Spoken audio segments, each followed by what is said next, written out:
semua. Tak buka majlis pun. Tapi dah ada baca doa semua. Jadi saya rasa saya menyerahkanlah kepada doktor. Falyatafaddal mashkura. Terima kasih. Assalamualaikum warahmatullahi wabarakatuh.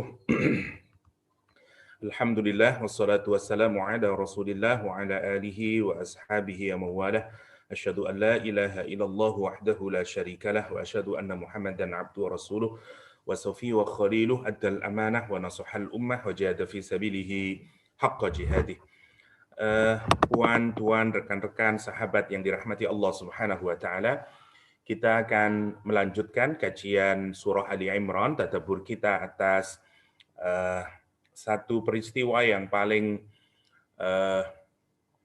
penting untuk difahami, karena tidak saja ini melahirkan perbedaan di kalangan umat Nasrani, tapi juga di kalangan umat Islam sendiri, yakni tentang makar orang-orang Yahudi, orang-orang kafir pada saat itu, yang bahkan kemudian berakhir dengan diangkatnya Nabi Isa alaihissalam.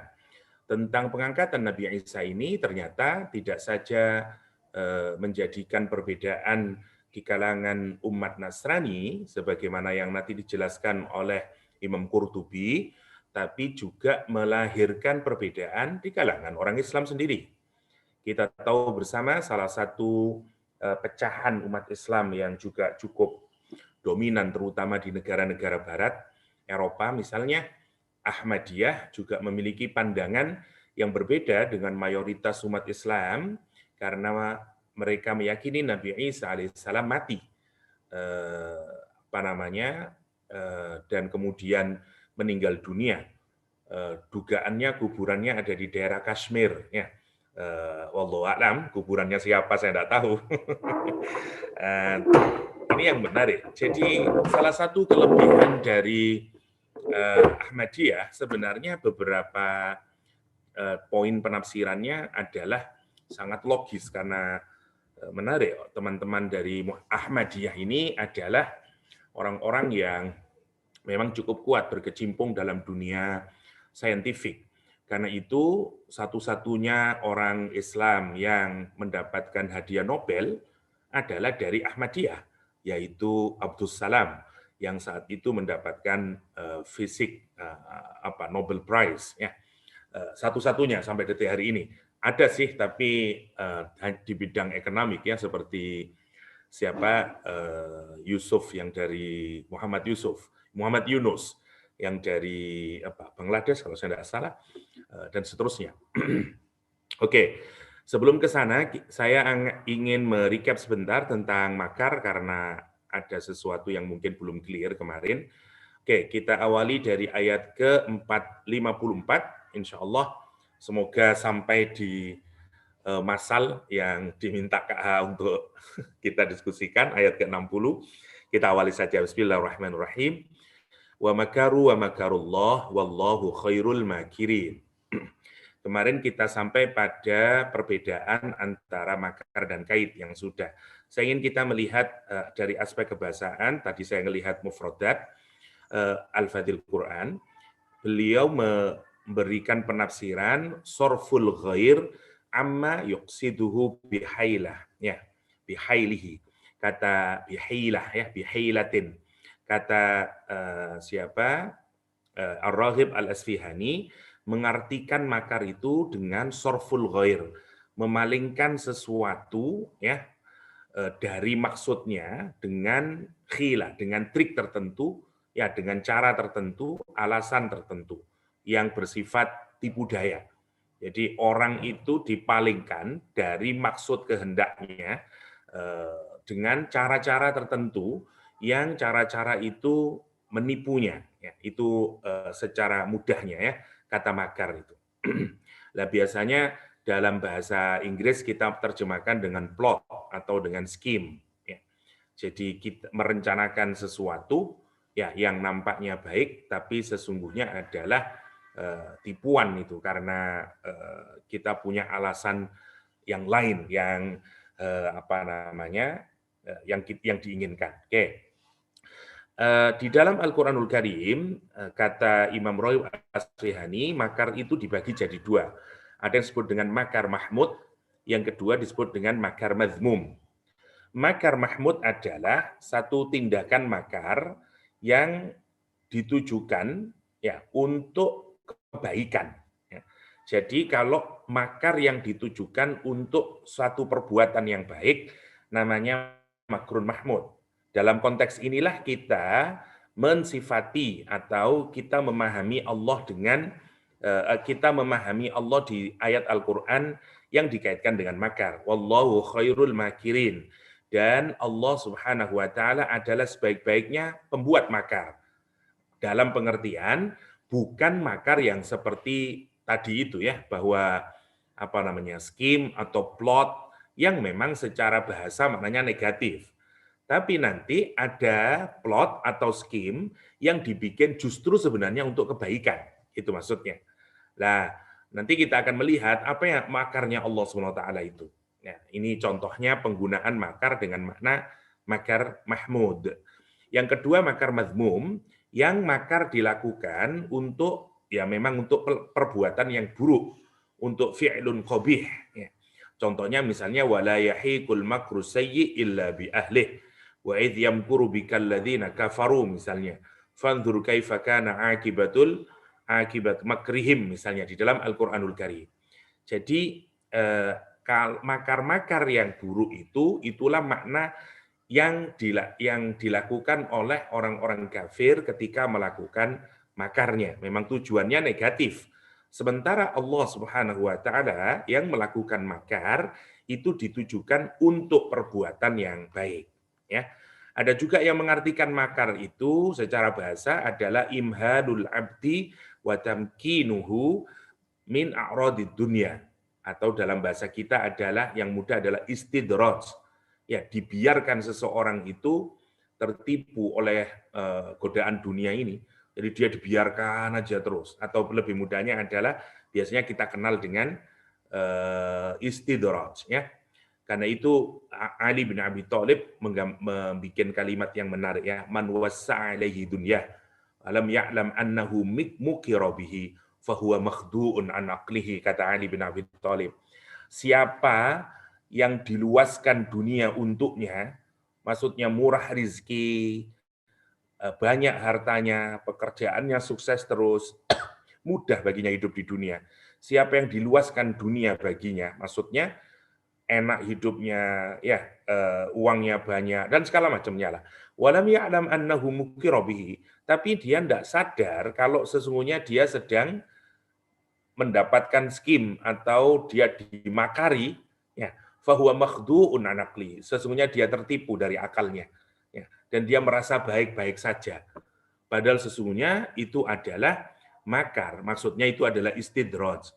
Orang yang diluaskan hartanya, tapi kemudian dia tidak makin menjadi orang baik, ya, maksiat terus-menerus, sesungguhnya dia sedang mendapatkan makar sebenarnya. Terasa seperti baik, tapi pada akhirnya dia akan mendapatkan keburukannya, yaitu istidraj. Istidraj dibiarkan oleh Allah SWT, terus dia mendapatkan semua keinginan nafsunya, sampai pada titik akhir, sampai dia tidak punya kebaikan apapun yang dia akan dapatkan di akhirat. Karena semua kebaikannya telah diberikan di dunia oleh Allah SWT, dan nanti satu-satunya alasan dia untuk masuk neraka, tidak ada alasan lain untuk bisa mencicipi kenikmatan surga, sehingga dia langsung ke neraka. Namanya istidraj. Jadi dihancurkan. Ya, namanya istidraj. Itu juga dianggap sebagai makar. Ali bin Abi Thalib memaknai makar itu dalam makna istidraj. Dalam makna istidraj. Ya. Oke. Nah, sekarang kita melihat ayat ini setelah kita paham secara bahasa. Ya. Jadi dipalingkan orang dari maksudnya dengan cara ditipu, ya, dengan cara hilah, berhelah, sudah masuk ke dalam bahasa kita sebenarnya, bahasa Melayu atau bahasa Indonesia ya, mencari hilah, mencari celah sebenarnya, ya, dengan cara hilah. Jadi orang dipalingkan dari maksud yang sesungguhnya, ya, sehingga dengan cara trik, ya sama lah. Makanya seperti istidraj itu contohnya.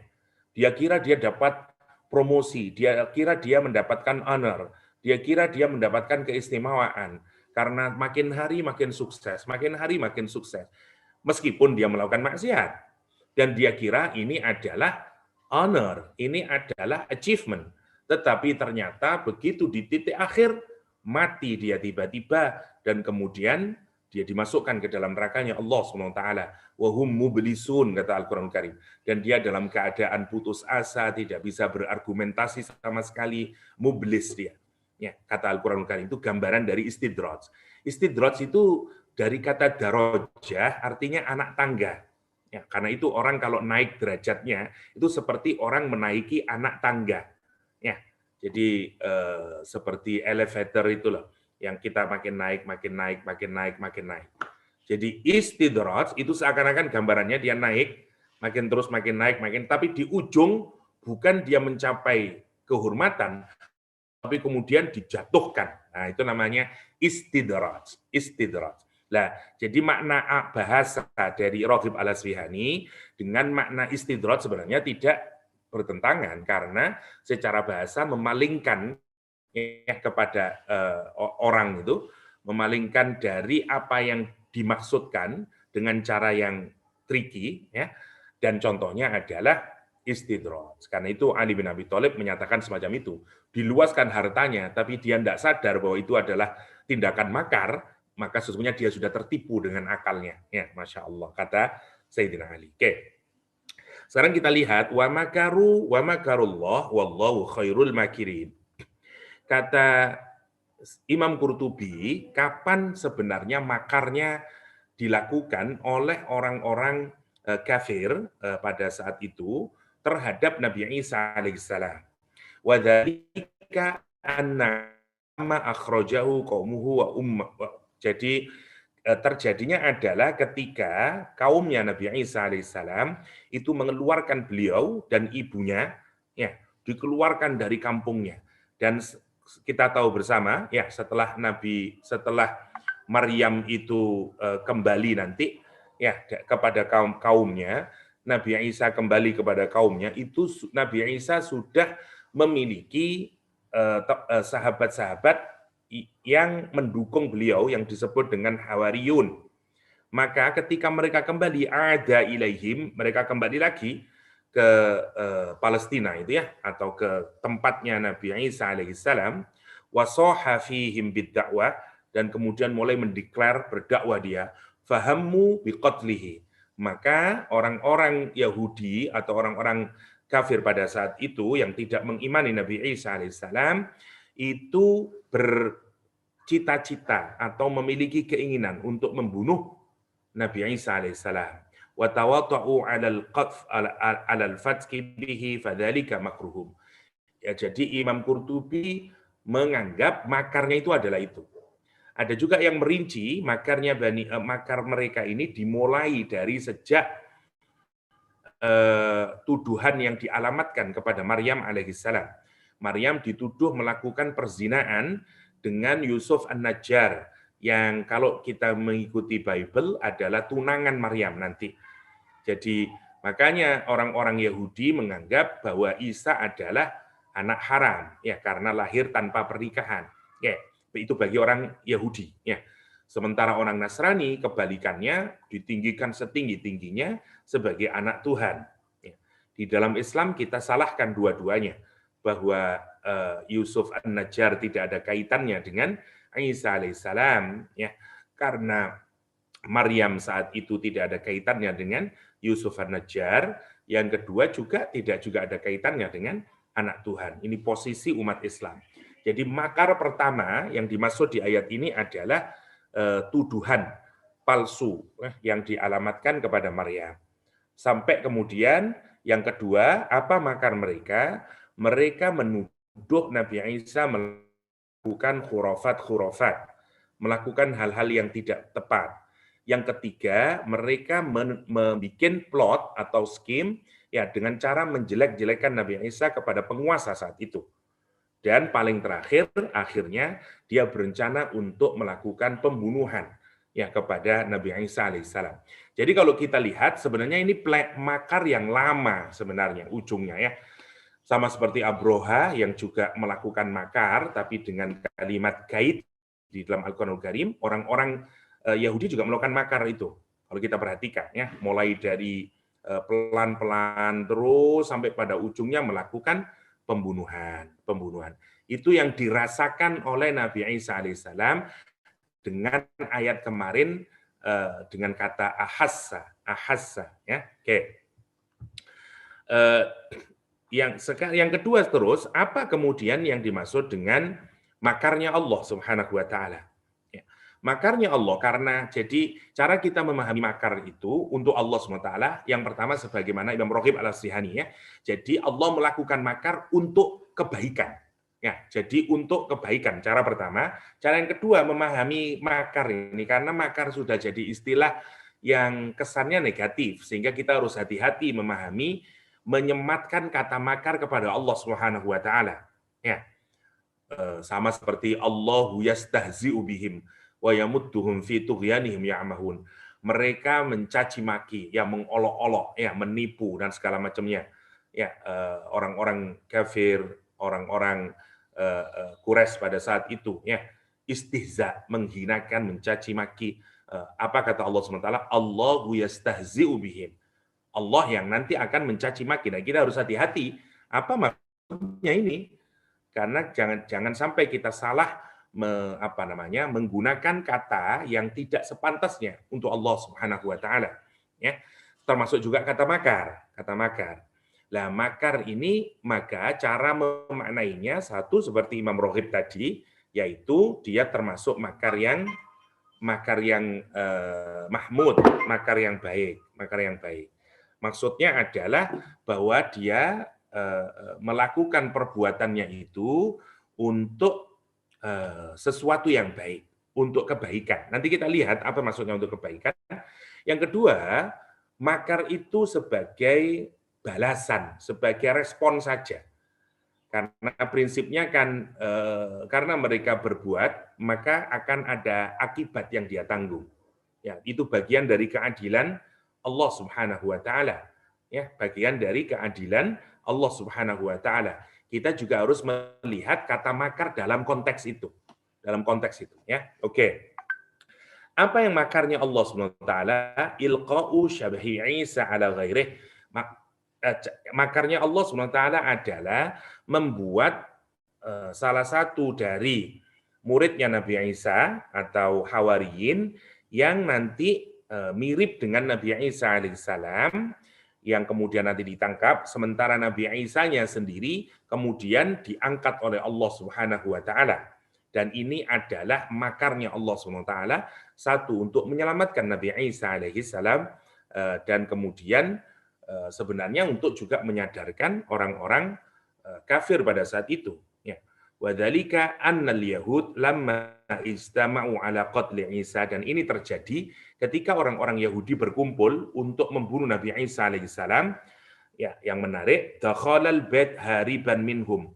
Mereka masuk ke dalam rumah ya, dan yang menarik jadi nanti malaikat Jibril juga turun dari salah satu jendelanya dan mengangkat Nabi Isa alaihissalam, menerbangkannya bersama malaikat Jibril. Nabi Isa kemudian diselamatkan, itu ceritanya. Dan ini yang dimaksud dengan makar yang dilakukan oleh Allah Subhanahu wa taala ya. Jadi ini yang disebut tipuan ya, sama kayak tadi mereka menyangka itu Isa alaihissalam, tapi padahal bukan Isa karena diserupakan dengan Nabi Isa alaihissalam. Dan yang menarik, apa akibatnya? Bahkan ketika sudah ditangkap, ya, nanti ada dua versi ya. Jadi habis ini kita diskusikan setelah mutawafikat. Ya, untuk yang sekarang kita sederhanakan dulu. Jadi setelah diangkat Nabi Isa alaihissalam, maka ketika mau di-crucified atau disalib, mereka juga mengalami perbedaan pendapat. Kenapa? Wajhuhu yushbihu wajah Isa. Wajahnya mirip dengan wajahnya Nabi Isa. Wa badanuhu yushbihu badana sahibina. Sementara badannya itu mirip dengan badan teman kita, yaitu salah satu dari 12 muridnya Nabi Isa alaihissalam. Fa in kana hadza sahibana, kalaulah kata dia ini adalah teman kita, Maka pertanyaannya fa'aina Isa? Di mana Nabi Isa? Wa in kana hadza Isa, jika yang diambil ini, yang disalib ini adalah Isa, fa'aina sahibuna? Maka di mana ada teman kita dan seterusnya. Sehingga terjadi pertengkaran bahkan pembunuhan faqatala ba'duhum ba'dha, ya. Sampai terjadi perkelahian, ya, dan seterusnya. Itu yang dimaksud dengan wa makaru wa makarullah, apa namanya, makna dari makarnya Allah Subhanahu wa taala. Wallahu khairul makirin. Ya. Jadi karena itu Imam Qurtubi memasukkan khairul makirin juga sebagai asma dari Allah Subhanahu wa taala. Alasannya adalah karena memang Nabi Muhammad SAW bahkan juga berdoa kepada Allah SWT, memanggil Allah SWT dengan panggilan ya khairal makirin, ya khairal makirin. Misalnya dalam salah satu doa Rasulullah SAW menyatakan Allahumma umkurli wa la tamkur alayya, ya khairal makirin Allahumma umkurli wa la tamkur alayya. Ya Allah, ya, berbuat makarlah, ya, yang itu untuk kebaikanku. Wala tamkur alayya, dan jangan memakar yang nanti akan mengalahkanku. Ya. Ini karena itu Imam Qurtubi memasukkan khairul makirin dalam bukunya Al-Asna fi Syarhi Asma'illah Al-Husna. Oke. Itu sebagai tambahan wa makaru wa makarullah wallahu khairul makirin. Yang kemarin belum terlalu detailnya. Sekarang kita masuk ke ayat 55. Bismillahirrahmanirrahim.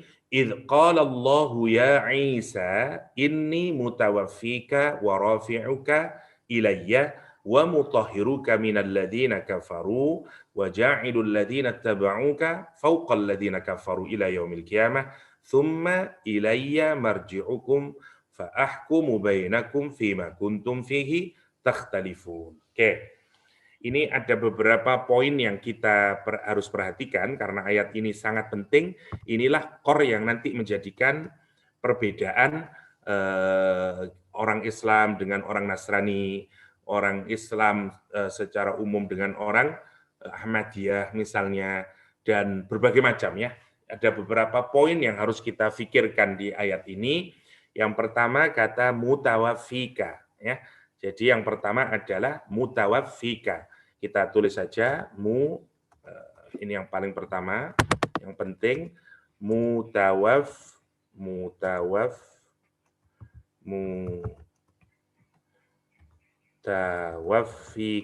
yang pertama. Yang kedua rafi'uka, yang kedua ilayya.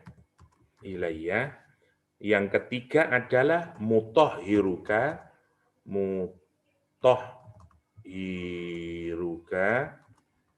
minal ladzina kafaru. Terus baru kemudian Allah efeknya nanti wa ja'ilul ladzina tabauka fawqal ladzina kafaru ila yaumil qiyamah summa ilayya marji'ukum ila akhir. Oke, ada 3 poin ini yang nanti terjadi perbedaan bahkan di kalangan para mufassir cara memahaminya, ya. Satu, mutawaffika, yang kerap kali ini menarik. Kita sebentar, saya besarkan dulu. Oke. Nah, kalau kita bikin ya, ada mutawaffika, rafi'uka ilayya, mutahhiruka. Oke. Yang pertama, kita pahami bahasanya dulu, baru setelah itu kita lihat bagaimana cara memahaminya, ya. Oke, karena semuanya menggunakan wa inni mutawaffika wa rafi'uka ilayya wa mutahhiruka. Oke. Yang pertama kata mutawaffika berasal dari kata waffa. Kalau dulu pernah kita bahas Nabi Ibrahim, kalau ada yang masih ingat, salah satu sifat Nabi Ibrahim itu di dalam Al-Qur'an dijuluki dengan waffa. Wa Ibrahimul ladzi waffa. Waffa itu adalah orang yang selalu memenuhi, ya, janjinya. Jadi atau permintaan. Jadi kalau Allah SWT meminta begini, meminta begitu, terus dipenuhi dengan sempurna, namanya waffa. Waffa. Jadi apalagi kalau berjanji, ya. saya akan begini, saya akan begini. Dan kalau orang itu memenuhi janjinya, ya secara sempurna, maka disebut dengan wafa. Dan kita lihat Nabi Ibrahim alaihissalam itu semua perintah Allah yang diperintahkan kepada dia dilakukan dengan sempurna. Ya mulai kalau kita perhitungkan ya hijrah dari Palestina menuju Makkah, ya diperintah hijrah, diperintah untuk meninggikan Ka'bah, diperintah untuk membunuh anaknya dan seterusnya ya. Semuanya mutawaffika. Jadi waffa karena itu memenuhi dengan sempurna.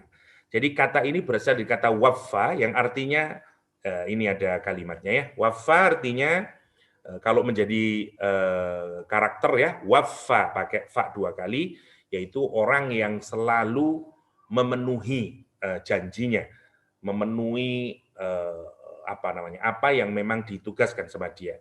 Dari kata wafa artinya fulfillment, aufa artinya adalah to give in full. Ya, aufa maknanya to give in full. Tawaffa artinya kebalikannya to take in full. Mutawaffi seseorang yang mengambil secara sempurna. Someone who take in full, namanya mutawaffi. Oke. Jadi tawaffa sebenarnya makna dasarnya karena ini berasal dari kata tawaffa, mengambil secara sempurna ya. Jadi saya singkatkan, jadi ini orang yang mengambil secara sempurna karena the doer, semuanya ini isim fa'il ya. Rafi', mutahhiruka, mutawaffika ya, ini semuanya adalah menggunakan isim fa'il ya, menggunakan isim fa'il. Ini penting karena itu saya tulis di belakang nanti. Oke, jadi ini mengambil secara sempurna, mengambil secara sempurna. Oke, itu mutawaffika. Orang yang mengambil secara sempurna, ya. Orang yang mengambil secara sempurna.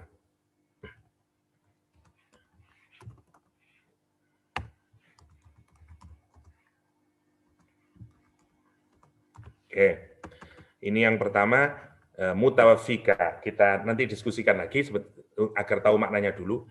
Rafi'uka ilayya, rafa'a mengangkat ya. Karena itu ada kalau belajar bahasa Arab ada alamat rafa' ya. Alamat rafa' yang paling pertama adalah bunyi a ya. Fathah karena dia berada di atas namanya rafa' ya. Oke, jadi bunyi u maksud saya. Jadi karena dia di atas itu tadi ya. Jadi rafa mengangkat, meninggikan ya. Jadi rafi'uka adalah orang yang mengangkat, to raise ya, orang yang raising, yang meninggikan ya. Ilayya kepadaku ya, enggak susah kalau rafi'uka. Mutahhiruka orang yang mensucikan, membersihkan ya. Membersihkan atau mensucikan ya, atau membersihkan lah, membersihkan. Oke. Sekarang kita lihat tiga-tiganya. Kalau tiga kata ini kita alamatkan kepada Nabi Isa alaihissalam, maka cara pembacaannya menarik. Yang pertama, mutawaffika itu terjadi gini dulu. Mutawaffika itu ada dua cara pandang di dalam sebentar, kurang besar ini. Oke. Ya. Perbedaan di kalangan para ulama tentang makna mutawaffika ya, makna mutawaffika.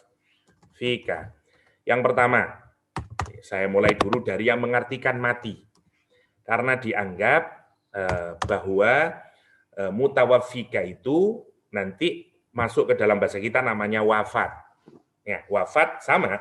Wafat itu sempurna artinya. Maksudnya usianya di dunia itu sudah sempurna. Sehingga dia disebut dengan wafat, sudah habis. Kita ini kan sudah punya jatah hidup. Ya, misalnya saya 80, Wan 70 misalnya. Maka saya hanya akan mati kalau usia 80. Kalau saya mati usia 70, berarti saya tidak wafat. Kenapa? Karena belum sempurna. Begitu. Jadi kematian itu adalah ketika usia yang diberikan oleh Allah sempurna. Maksudnya memang pas 70. Ya, di Indonesia ada yang guyonan, namanya MH Ainun Najib, itu guyonan. Kata dia, nafas itu dihitung pakai apa? Tadi saya ngitungnya pakai tahun, ya 80 tahun, 70 tahun. Kalau kata Cak Nun guyonannya, ini guyonan saja, humor saja kata dia. Nafas itu dihitung pakai nafas. Jadi usia kita itu dihitung pakai nafas. Nafas kita, lah gitu. Jadi kan 1 menit kita berapa kali nafas itu. Jadi kita sudah ditentukan. Ada yang katakanlah 5 triliun kali nafas. Ada katakanlah 10 triliun kali nafas. Maka agar kita ini lama hidupnya, katanya Cak Nun, ya, jangan berolahraga, kata dia. Kenapa? Karena kalau orang olahraga, nafasnya menjadi cepat. Nah, itu cepat mati berarti. Karena kalau kita bernafas dengan cepat, misalnya orang nafas katakanlah dalam 1 menit, oke, kita gampangkan saja lah. Dalam 1 menit ada, katakanlah butuh 30 kali bernafas. Tapi kalau orang berolahraga itu bisa 60. Karena dia lari, habis itu terengah-engah. Lah, itu cepat, jantungnya akan terpompa dengan cepat. Akibatnya, padahal usia kita dihitung berdasarkan berapa kali kita bernafas. Nah, itu kata dia. Ini humor orang yang malas untuk berolahraga. Ya. Wallahualam, kita tidak tahu, tapi yang jelas kita semuanya ini sudah ditentukan usianya oleh Allah SWT. Dan kenapa idenya di dalam agama ini kematian disebut dengan wafat, ya nanti adalah karena usianya sudah habis, karena itu disebut dengan wafat. Oke, itu yang pertama. Nah, kalau dimaknai ini, maka nanti maknanya menjadi wafat. Nah, ini yang dipilih misalnya oleh orang Ahmadiyah, bahwa memang Nabi Isa diwafatkan. Karena itu Quran menggunakan kalimat mutawaffika. Ya, orang yang mewafatkan, dia yang mewafatkan. Sesungguhnya Allah yang mewafatkanmu, Isa, ini mutawaffika, gitu mengartikannya. Oke. Secara bahasa maknanya mengambil secara sempurna. Maka ini makna yang pertama ya, saya mudahkan dulu. Yang kedua, tidak diartikan mati, tapi diartikan tidur. Oke, diartikan tidur. Saya singkatkan saja.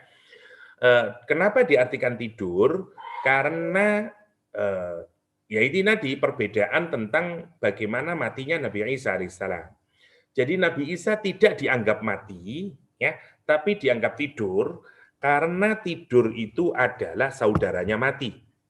Peristiwanya mirip, misalnya terpisahnya dan seterusnya lah, ruh dengan jasadnya, tapi yang satu digenggam, yang satu kemudian dilepaskan lagi oleh Allah. Rasulullah SAW bahkan di tafsir Al-Qurtubi menyatakan memang mati itu saudaranya tidur, dia mirip, ya. Jadi dia disebut sebagai akhul maut, ya, akhul maut. Ya, jadi tidur adalah saudaranya kematian. Jadi makna yang kedua di kalangan para ulama adalah tidur. Ya. Makna yang ketiga enggak.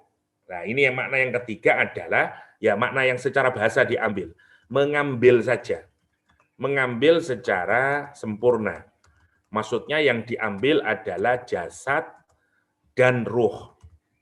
Nah, cara kita memahami makna mutawafika ini menentukan cara kita melihat Nabi Isa alaihissalam. Jadi kalau memilih makna yang pertama, ini dipilih oleh siapa? Ahmadiyah. Kalau memilih makna yang kedua, itu artinya bahwa hanya tidur saja. Ya. Dan nanti yang diangkat celakanya, kalau di makna yang kedua ini kelemahannya, nanti kita akan melihat, adalah karena orang tidur itu diambil ruhnya saja. Ya, badannya tetap di situ. Ini yang tidak tepat karena kalau orang itu ditidurkan, ya maka sebenarnya maknanya adalah dia tidak mati, hanya jasadnya saja yang diambil, ya jasadnya, ruhnya saja yang digenggam oleh Allah SWT, dan kemudian nanti dilepaskan lagi. Jadi dia tidak mengalami mati, cuman tidur, setelah itu diangkat menujunya, ya dan kemudian dikembalikan lagi, dia hidup, itu maksudnya. Wallahu a'lam. Yang ketiga ini yang sebenarnya yang paling kuat. Ya, nanti kita akan kritikin ketiga yang 1 dan 2. Yang ketiga adalah mengambil secara sempurna, yakni jasad dan ruh. Jasad dan ruh. Mari kita lihat yang pertama. Kelemahan dari pendapat nomor 1 dan 2 ya. 1. Ada karakter di dalam Al-Qur'anul Karim ya, atau sebenarnya dalam bahasa Arab, kalau ada isim fa'il ya, kalau ada the doer ya, yang berdiri sendiri, tidak dirangkai dengan kata yang lain, ya modelnya tidak idhofah, ya isim fa'il tidak dilekatkan dengan kata lain, ya atau biasanya disebut dengan susunan idhofah. Ya, kalau dia cuma sendiri isim fa'il, maka maknanya adalah sudah sudah terjadi ya. Tapi kalau isim fa'il ya itu ini maknanya di masa yang akan datang. Sorry ya. Di masa Oke, saya tulis di sini future untuk memudahkan. Misalnya kalimat inni ja'ilun fil ardi khalifah. Allah menyatakan ja'ilun ya, inni ja'ilun. Ya, dia jadi ja'il ini adalah isim fa'il ya, isim fa'il. Saya tulis dulu, oke. Dia isim fa'il dan tidak diikat dengan apa-apa. Jadi gaya penulisannya tidak dibentuk dengan cara idhofah susunannya. Bukan inni ja'iluka, tapi inni ja'ilun fil ardi khalifah. Ya. Sesungguhnya kami, ya, sesungguhnya aku ja'ilun menjadikan orang yang menjadikan atau zat yang menjadikan fil ardi di muka bumi khalifah, yaitu khalifah. Ini ketika Allah berkata kepada para malaikat, inni ja'ilun fil ardi khalifah. Ini pekerjaannya belum terjadi. Pekerjaannya belum terjadi karena nanti Nabi Adam alaihissalam itu akan diturunkan di muka bumi dan kemudian menjadi khalifah. Oke. Tetapi kalau ada isim fa'il yang dilekatkan dengan kata lain, maksudnya susunannya menjadi susunan idhofah, sebagaimana di ayat inni ja'iluka linnasi imama. Ya. Ja'iluka susunannya idhofah sekarang. Sesungguhnya aku menjadikanmu. Ya. Oke. Sesungguhnya aku menjadikanmu linnasi ya, bagi manusia, seluruh manusia imama, menjadi imam. Ini kasusnya pada Nabi Ibrahim yang dijadikan Allah Subhanahu wa taala menjadi imam dan ini sudah terjadi. Jadi sudah terjadi. Jadi ini untuk melahirkan makna yang masa lalu. Ini sudah terjadi. Allah menyatakan ini ja'iluka linnasi imamah. Perbedaannya. Jadi yang satu menunjukkan makna future, makna di masa yang akan datang, pekerjaan itu akan terjadi, sementara yang di sini sudah terjadi. Jadi diinformasikan saja ini ja'iluka linnasi imamah. Ini ja'iluka linnasi imamah. Mutawaffika warafi'uka, nanti maknanya juga begitu, karena mutawaffika digandeng dengan ka, itu sudah terjadi. Ya, maka Allah sudah mengambilnya, gitu nanti. Karena itu nanti tidak bisa dimaknai dengan wafat. Ya, itu salah satu cara kritiknya. Yang kedua, kalau kita perhatikan di beberapa ayat Al-Quran, makna kata yang menggunakan kata yatawaffa itu ternyata tidak selalu bermakna mati. Oke, misalnya di surat Az-Zumar ya maknanya mati. Allah yatawaffal anfus hina mautiha. Allah mewafatkan ya setiap diri atau jiwa-jiwa kapan? Hina mautiha, ketika kematiannya. Jadi maknanya mati. Wallati lam yamut fi manamiha. Ya, ini perbedaan antara orang yang mati ya dan yang orang yang tidur tadi itu. Karena itu mirip banget ya antara orang yang mati dan orang yang tidur. Sama-sama digenggam rohnya oleh Allah SWT.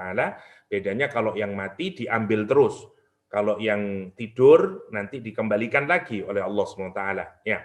Fayumsikul ladzi qada 'alaihal maut wa yursilul ukhra ila ajalin musamma. Yang satu dilepaskan sehingga dia bangun lagi, yang satu enggak. Fayumsik alladzi qada 'alaihal maut. Diambil, memang ditahan oleh Allah karena sudah tertentu diambil rohnya, namanya mati. Ya, jadi mirip banget antara tidur dengan mati itu memang saudaranya. Sama-sama diambil ruhnya, cuman bedanya kalau yang tidur itu setelah diambil ruhnya, yursilil ukhra ila ajali musamma. Dilepaskan kemudian sampai waktu tertentu, dilepaskan, bangun dia, ya namanya tidur. Ya, sementara kalau mati enggak, dia tidak dilepaskan.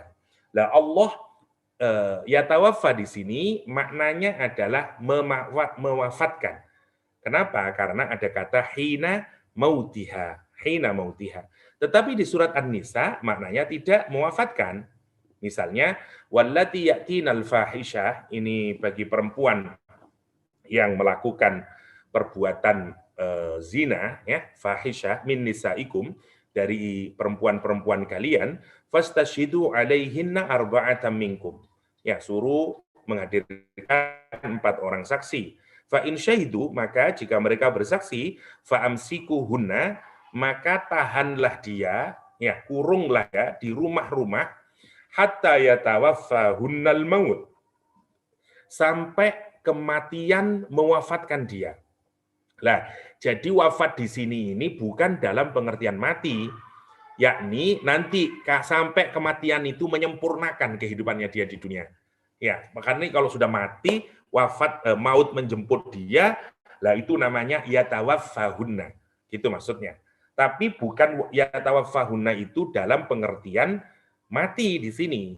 Ya, karena itu kita akan melihat kata wafat itu juga tidak dalam pengertian wafat. Singkatnya begini, kalau kata yatawaffa itu digandeng dengan maut, ya dekat maknanya, maka makna wafat di situ bukan dalam pengertian kematian.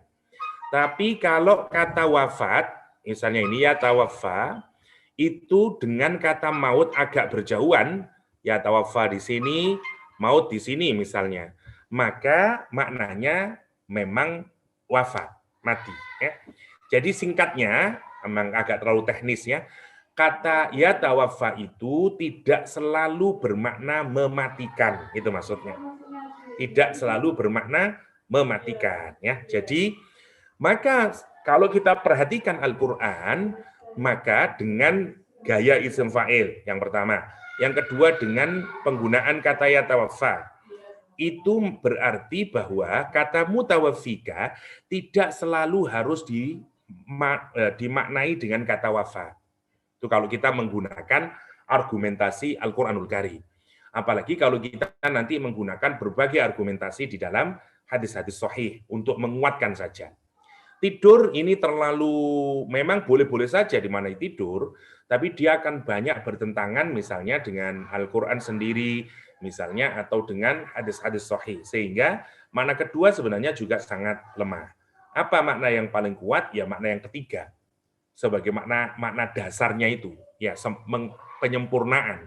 Jadi ya mutawaffika itu adalah Allah mengambil, ya mengambil secara sempurna. Maksudnya mengambil jasad dan ruh. Ini mutawaffika. Oke. Yang kedua, warafi'uka, dan kemudian mengangkatnya. Ya, ini makar tadi yang keliru ya. Ini enggak apa-apa udah.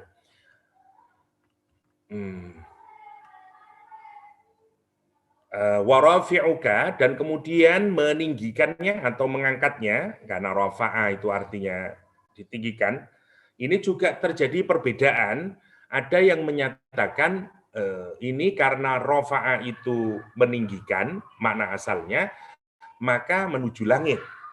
Sebagian mufassir, meskipun ini ditolak oleh jumhurul mufassirin, ada yang menyatakan rafi'uka itu di dunia. Jadi mutawaffika, tapi rafi'ukanya itu nanti Allah letakkan di satu tempat dan kemudian dari situ kemudian nanti Nabi Isa alaihissalam wafat pada akhirnya. Ini yang dipilih oleh teman-teman dari Ahmadiyah, sekali lagi, Rafi'uka. Jadi di dunia Rafi'ukanya itu, karena tidak ada kalimat sama. Sekali lagi ini juga bertentangan dengan aspek kebahasaan. Namanya Rafi'uka ya, terlalu banyak ayat-ayat Al-Quran yang menggunakan kata Rafi'uka dengan makna ini. Dia menggunakan Al-Quran yang menggunakan kata Rafa'a itu tidak dengan makna fisik, tapi dengan makna sesuatu yang ditinggikan seperti kehormatan. Misalnya seperti ayat yarfa'illahu alladhina amanu minkum walladhina utul ilma darajat. Allah meninggikan orang-orang yang beriman dan memberikan ilmu dengan beberapa derajat. Maksudnya ditinggikan dia, bukan dalam pengertian diangkat ke langit. Nah, untuk makna rofa'a tidak diangkat ke langit itu harus kita lihat korinahnya, indikasinya. Pada ayat itu ada kata darajat. Maka tentu saja maknanya makna abstrak darajat. Tapi di ayat ini diawali dengan mutawaffika yang sudah mengindikasikan ada jasad dan ruh. Ini bukan rafi'uka dalam pengertian mengangkat derajat. Ya, ini juga tidak bisa dibenarkan. Tidak bisa dibenarkan singkatnya ya. Jadi mutawaffika rafi'uka ilayya, ini jumhur mufassirin mengartikan benar-benar diangkat ruh dan jasad dan diangkat menuju ke langitnya sana. Mutahhiruka dibersihkan, maksudnya orang-orang kafir, dalam konteks ini orang-orang Yahudi yang berusaha untuk bunuh tadi, benar-benar dia Nabi Isa disucikan, dilepaskan, dibersihkan dari upaya-upaya orang ini untuk membunuh Nabi Isa alaihissalam. Oke, sebelum saya bacakan tafsir Qurtubi, poin ketiga yang menarik juga selain pemaknaan adalah sekuennya. Ya. Jadi para ulama tafsir juga berbeda di dalam menafsiri, di dalam memahami 1, 2, 3 tadi, mutawaffika, rafi'uka, mutahhiruka. Ya, cara membacanya ada perbedaan di situ. Yang pertama, dibaca ada dengan mengikuti takdim takhir, takdim wa takhir. Di dalam Al-Quran itu seringkali kadang-kadang meskipun kalimatnya itu mulai dari mutawaffika, kemudian rafi'uka, kemudian yang terakhir itu adalah mutahhiruka, itu tapi tidak dimaksudkan berurutan gitu. Dan itu ada banyak contohnya dalam Al-Quran, terlalu panjang nanti ya. Jadi ulama yang pertama menyatakan ayat ini bukan mengikuti sequence ya. Jadi yang pertama mutawaffika, setelah itu rafi'uka, setelah itu mutahhiruka, enggak begitu. Di sini ada takdim. Ya, ada takdim, ada sesuatu yang mestinya di akhir tapi didahulukan. Yang mestinya didahulukan malah diakhirkan. Nah, prinsip ini disebut dengan takdim wa takhir. Takdim wa takhir. Jadi sekuennya ya, dari kelompok yang pertama ini adalah mestinya yang kalau yang kedua enggak, yang kedua ini ngikutin saja. Jadi mutawaffika seperti yang sesuai urutannya 1, 2, 3 gitu. Kalau yang di sini enggak, yang di sini ini kalau kita perhatikan mana yang lebih dahulu? Yang lebih dahulu itu kata dia sebenarnya rafi'uka dulu. Rafi'uka ya. Kemudian baru mutawaffika, saya bacakan saja untuk memudahkan. Kita lihat dari Imam Qurtubi yang menjelaskan itu dan menjelaskan perbedaan nanti ya. Oke. Misalnya pendapat yang pertama dulu. Qala jama'ah min ahlil ma'ani minkum ad-dhahak wal farrah inni mutawaffika wa rafi'uka ilayya ala taqdim wa ta'khir. Ini prinsipnya. Jadi dia ngikutin proses taqdim wa ta'khir, ya singkatnya, li'annal wawa la tujibur rutbah, karena wawunya itu tidak mewajibkan ketertiban, ya. Jadi yang pertama mutawaffika, 2 rafi'uka, 3 itu tidak mengharuskan ketertiban urutan itu. Yang pertama adalah rafi'uka, ya. Yang pertama rafi'uka ilayya, baru mutahhiruka minal ladzina kafaru, baru mutawaffika ba'da an tanzila minas sama. Itu cara memahaminya. Oke. Jadi yang pertama adalah diangkat ke langit, oke, menujunya, maksudnya menuju ke arah langit. Inni mutawaffik, inni rafi'uka ilayya, rafa' dulu, ya. Setelah itu mutahhiruka minal ladzina kafaru, dibersihkan, ya, atau diselamatkan, diproteksi, disucikan dari apa?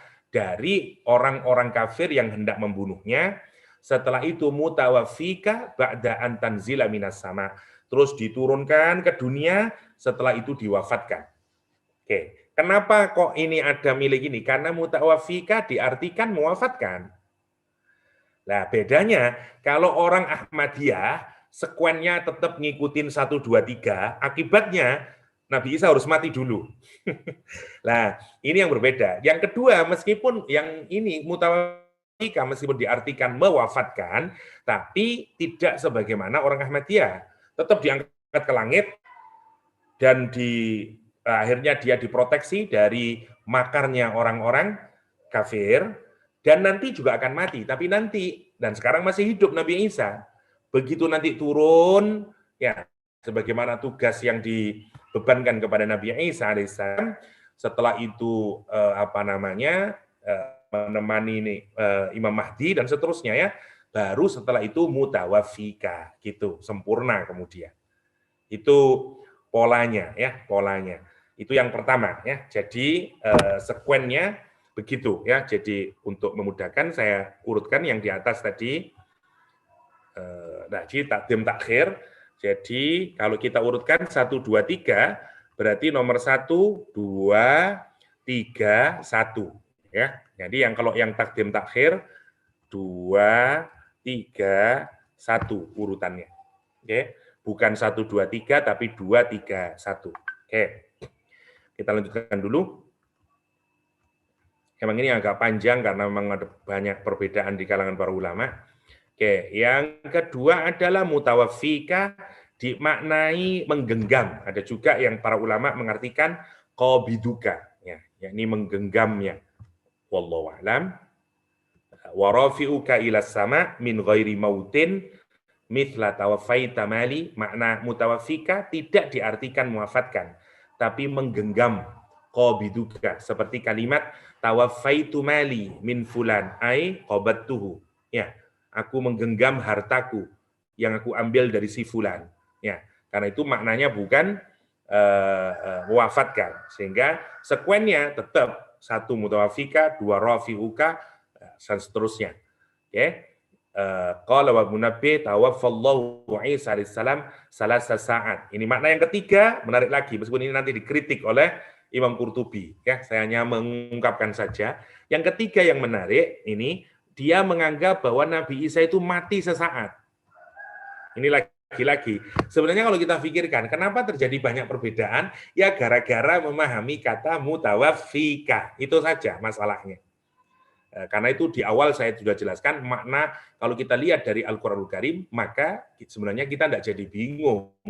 Karena memang penggunaan kata mutawaffika di dalam Al-Qur'anul Karim tidak selalu bermakna mematikan. Ya, itu poinnya. Yang kedua, ulama yang menyatakan bahwa Nabi Isa mati salah saat, seperti orang mati sekejap saja, ya 3 detik atau ya 3 menit min nahar, di siang hari, summa rafa'ahu ila sama, kemudian diangkat ke langit. Wa hadza fihi ba'dun, kata Imam Qurtubi, ini terlalu jauh. Pemaknaan yang semacam ini terlalu jauh, ya, apalagi ada sekian banyak hadis yang menunjukkan Nabi Isa tetap hidup dan seterusnya. Ini bertentangan dengan terlalu banyak, ya, kelemahannya. Oke.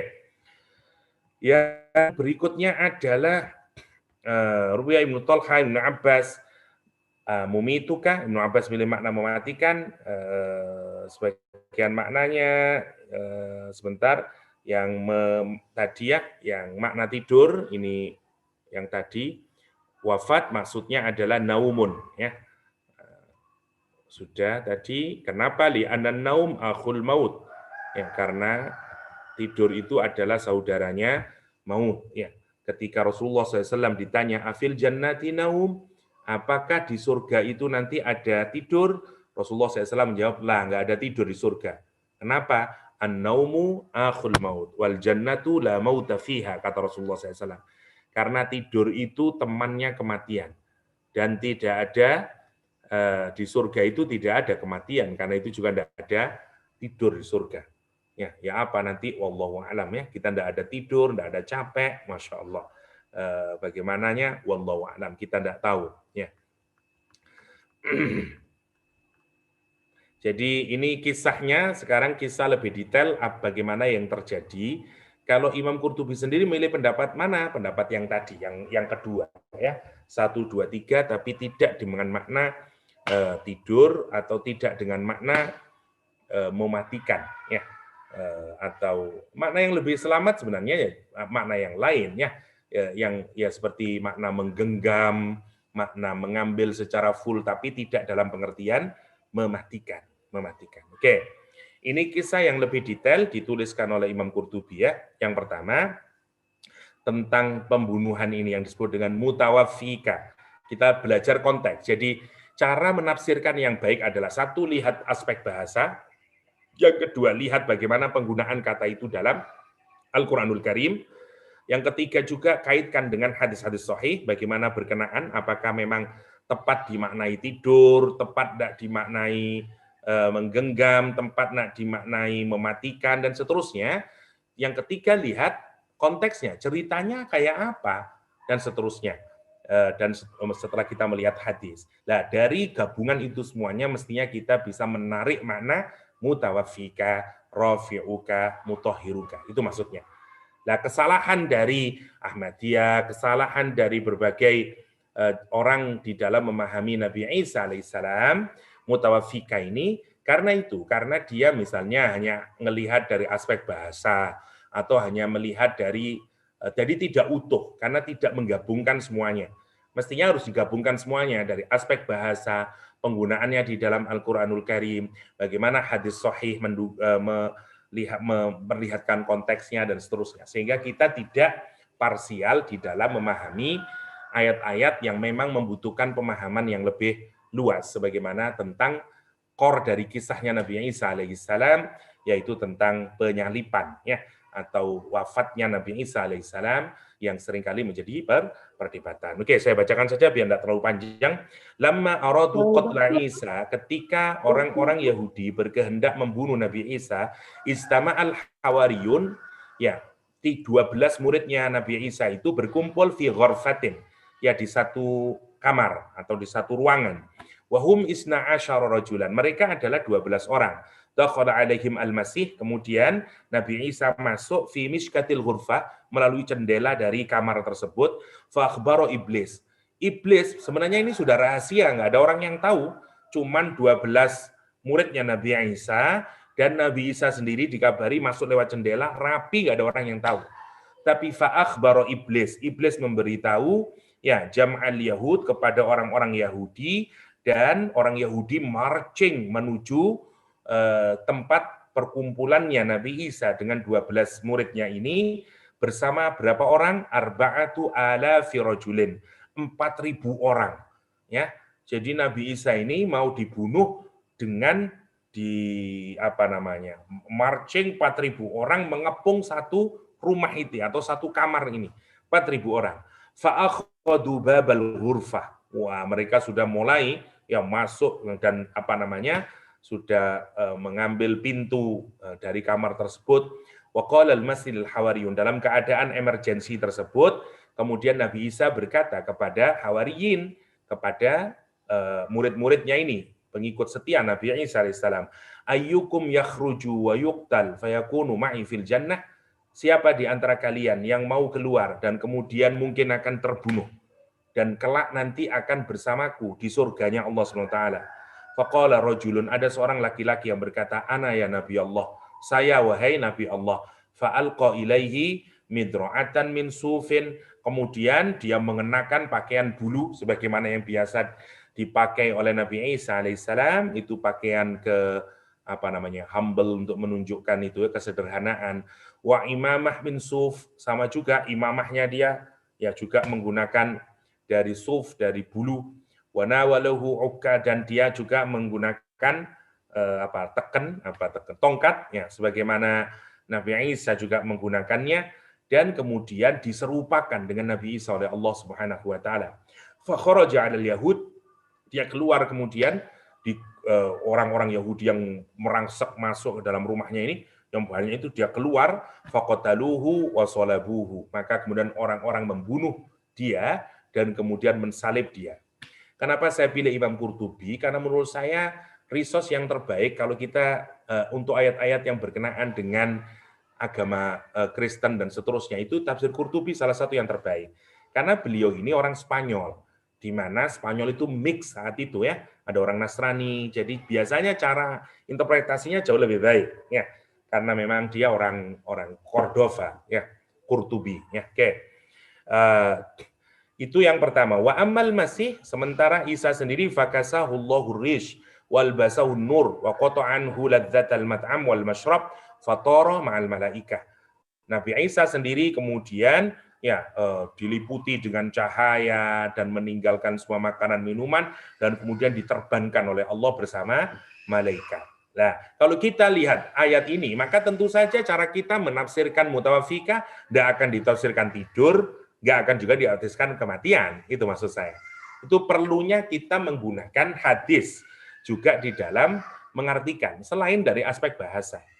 Ya, jadi bahasa penting, riwayat penting, dan seterusnya, sehingga kita bisa menghasilkan makna yang paling selamat lah kira-kira. Ada lagi riwayat yang lain, ada dua. Lamma aradallahu tabaraka wa ta'ala ayyarfa Isa ila sama. Ketika Allah menghendaki Nabi Isa itu untuk diangkat ke langit, kharaja ala ashabihi wa hum isna asyara rajulan. Nabi Isa keluar ke sahabatnya yang berjumlah 12 orang, min ain fil bad wa ra'suhu yaqturu ma'an. Wa qala lahum amma inna minkum man sayakfuruni. Kata Nabi Isa ketika murid-muridnya sudah ngumpul, sesungguhnya akan ada di antara kalian ini orang yang akan kufur kepadaku. Ya, di antara 12 ini. Marratan ba'da an amanabi. Ya, summa qala ayyukum yulqa alaihi, yang seterusnya ya. Kemudian Nabi Isa kemudian mengatakan, oke, nanti ini kita sudah melihat mereka mengepung kita dan seterusnya. Nanti di antara kalian ini ada orang yang kufur. Ya, hingga 12 kali kata Nabi Isa. Nanti di antara murid-muridku ini akan ada orang yang kufur kepadaku 12 kali setelah dia beriman kepadaku, kata Nabi Isa. Ya, ini prediksinya Nabi Isa. Ya, ini nanti harus kita pikirkan apakah ini yang dimaksud dengan orang Nasrani dan seterusnya ya. Inna minkum man sayakfuru bi isnatai asyarata marratan. Sesungguhnya di antara kalian man, orang yang akan kufur kepadaku 12 kali ba'da'an amanabi, setelah dia beriman. Ya. Nabi Isa kemudian berkata, ayyukum yulqa alaihi, siapa di antara kalian seperti tadi ya, yang mau menggantikanku, mirip denganku, dan kemudian akan dibunuh ya dan seterusnya, maka dia akan derajatnya sama denganku. Wah, ya, wa yakunu ma'i fi darajati, dan dia akan bersamaku di dalam derajatnya. Dia akan mendapatkan kehormatan yang sangat tinggi di surganya Allah SWT. Ada seorang pemuda, ya, faqama syabun, seorang pemuda berkata, saya Rasulullah, ya Nabi Allah Isa alaihissalam. Nabi Isa berkata, ijlis, duduk kamu. Ya, karena dianggap masih muda. Summa ada, Nabi Isa bertanya lagi, siapa di antara kalian yang mau mewakiliku? Faqama syab, untuk kali kedua dia berdiri lagi, anak muda ini. Ana ya Rasulullah. Ya, dia berkata, ijlis. Nabi Isa berkata, duduk kamu. Summa ada alaihim 3 kali, yang berdiri masih siapa? Anak muda tadi. Faqala na'am anta. Nabi Isa kemudian berkata, okelah kalau begitu kamu. Fa'alqallahu alaihi, dan kemudian Allah menyerupakan dia ya dengan Nabi Isa alaihissalam, dan kemudian Nabi Isa warafa'allahu ta'ala Isa, dan kemudian Nabi Isa diangkat oleh Allah melalui salah satu dari jendela rumah tersebut ke langit. Dan begitu orang Yahudi wajah at-talabu minal yahud fa'akhadhu, dan kemudian menangkap si anak muda ini dan kemudian disalib. Wa kafara ba'duhum, dan nanti sebagian di antara 12 orang ini sebagaimana prediksi dari Nabi Isa alaihissalam, ada yang kemudian mengkufurinya. Karena itu terbagi menjadi 3 kelompok katanya Imam Qurtubi ya. Kata Imam Qurtubi singkatnya ini hadis-hadis yang berkenaan diangkatnya Nabi Isa alaihissalam saya skip saja karena terlalu panjang. Singkatnya khazina dal bab tadhkirah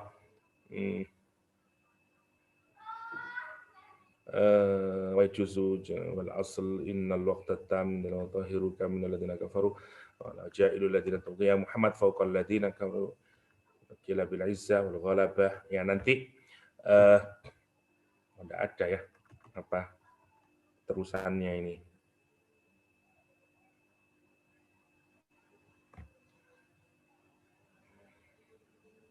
Sebentar. Ya Muhammad fawqal ladzina kafaru bil hujjah wal iqam wal burhan mutahhirukan ini sudah di bawah kalau itu. Ya juzu sebentar semoga ketemu. Qala antum idza nazala min maryam fikum.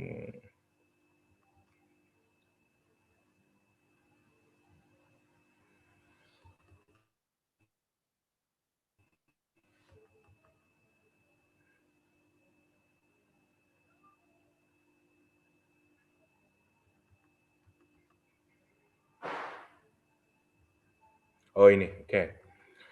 Fatafarraqu, jadi setelah kisah ini, fatafarraqu thalatha fariqin. Ya, jadi nanti setelah peristiwa pengangkatan Nabi Isa ini, terpetakan menjadi 3 kelompok. Qalat firqatun, kelompok yang pertama, ini dari murid-muridnya Nabi Isa alaihissalam. Jadi pengikut-pengikut Nabi Isa setelah kejadian ini terpetakan menjadi 3, terbagi menjadi 3. Yang pertama, kana fina Allah masya'a summa su'ida ila sama. Kata dia, yang bersama kita itu sesungguhnya adalah Allah. Yang kemudian dia kembali lagi ke langit.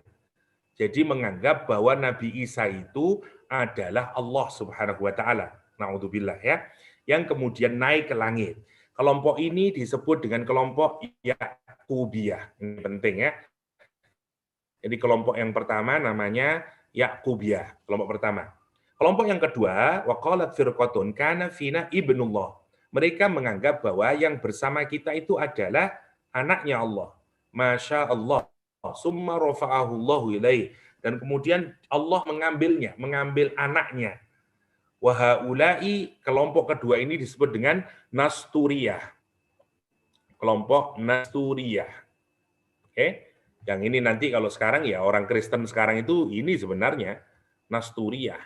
Yang pertama keterlaluan bahkan ya karena menganggap sebagai Allah sendiri.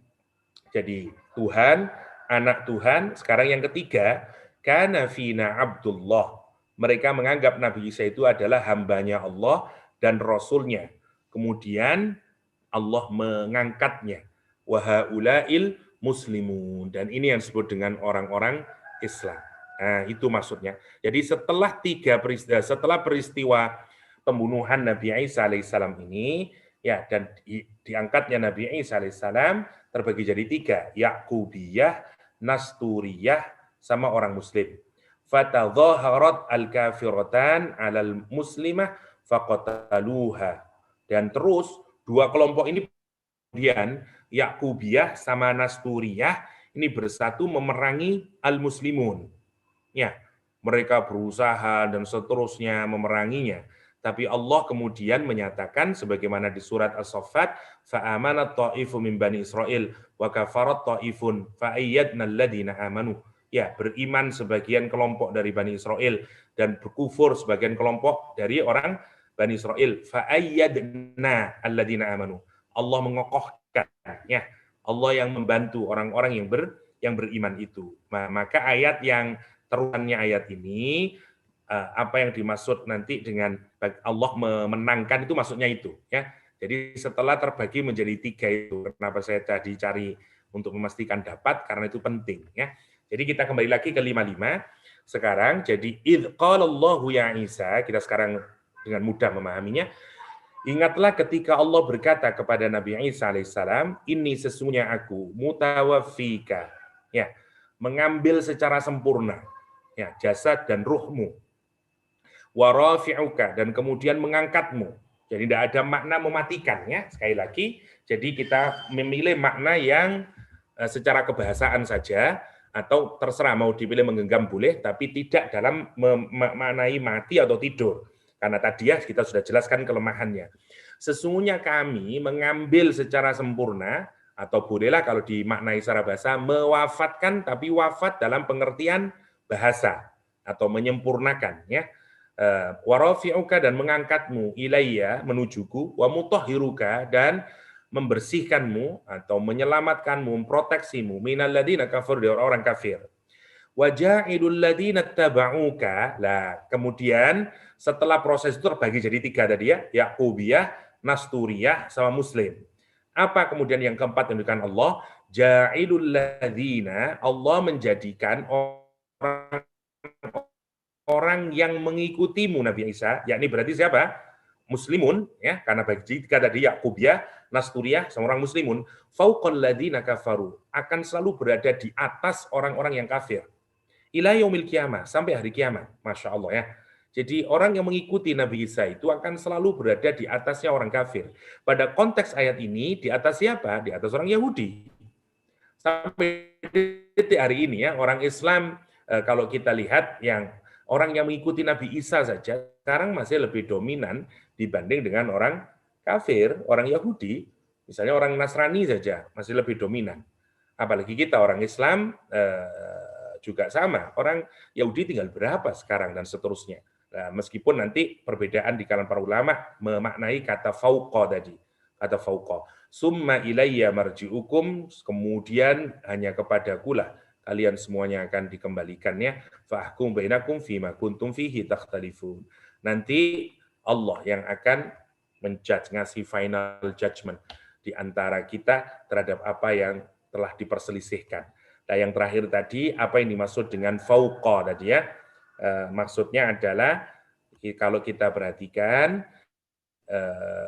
warafi'uka ja'iluka ja'ilul ladina taba'uka ja'ilul ladhi huwa al-asl wa qila innal waqta tam 'inda mutahhiruka minal ladina kafaru wa qawlu hasan ja'ilul ladina taba'uka ya Muhammad fawqa ladina kafaru ay bil hujjah wal iqamah wal burhan. Yang dimaksud bahwa orang-orang yang mengikuti Nabi Isa alaihissalam ya itu akan berada di atas orang-orang kafir karena mereka punya hujjah, punya argumentasi yang jauh lebih kuat yang mengatasi orang-orang yang tidak mengikuti Nabi Isa alaihissalam. Ini menarik, terutama kalau kita dengerin katakanlah Ahmad Didat dan seterusnya, itu kelihatan sekali bagaimana Allah, bagaimana hujahnya Ahmad Didat, bagaimana burhannya Ahmad Didat itu mengalahkan lawan-lawannya. Ya. Ada juga yang mengartikan selain hujah, iqamah, ya, dengan burhan, juga ada yang mengartikan dengan bil izzi wal ghalabah. Ya, bil izzi dengan keluhuran, kehormatan, ya, dan ghalabah, kemenangan. Ya, mereka berhasil dikalahkan. Wallahu a'lam, wallahu a'lam. Itu maksudnya fauqal ladzina kafaru, fauqal ladzina kafaru. Oke. Kita lanjutkan ayat ke-50. Kita masuk sekarang ke bahan yang kita kaji kemarin. Iya Kak? Iya Kak? Okay. Dokter, tiba-tiba Kak Ha datang satu fikiran begini, Dokter. Apa yang berlaku ketika peristiwa Nabi Isa alaihissalam ini yang memecahkan muridnya tadi tu kepada 3 golongan. Jadi senario tu berlaku sekarang, Dokter, kerana untuk memahamkan ayat. Tak, itu ya Kak. Apa? Memang menarik. Justru perselisihan itu datang setelah kita memiliki ilmu, ya. Jadi sebenarnya bukan karena kebodohan kalau kita perhatikan, justru karena kita mulai mempelajari. Sayangnya kita ini seringkali tidak sempurna.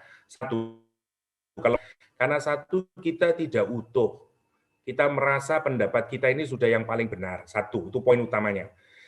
Misalnya teman-teman Ahmadiyah merasa itu yang paling benar. Kenapa? Karena dia tidak mau share dengan yang lain. Dia mengambil dari yang lain apa sih? Benarkah mutawafika itu maknanya hanya mati, katakanlah. Nah, itu masalahnya. Nah, itu harus jadi mental kita agar kita ini gini ya, ada perbedaan yang memang itu natural, tidak bisa disamakan ya. Karena itu bagian dari sunatullah misalnya. Tetapi pada hal-hal yang prinsipil sebenarnya di dalam Islam itu pasti ada kesatuannya.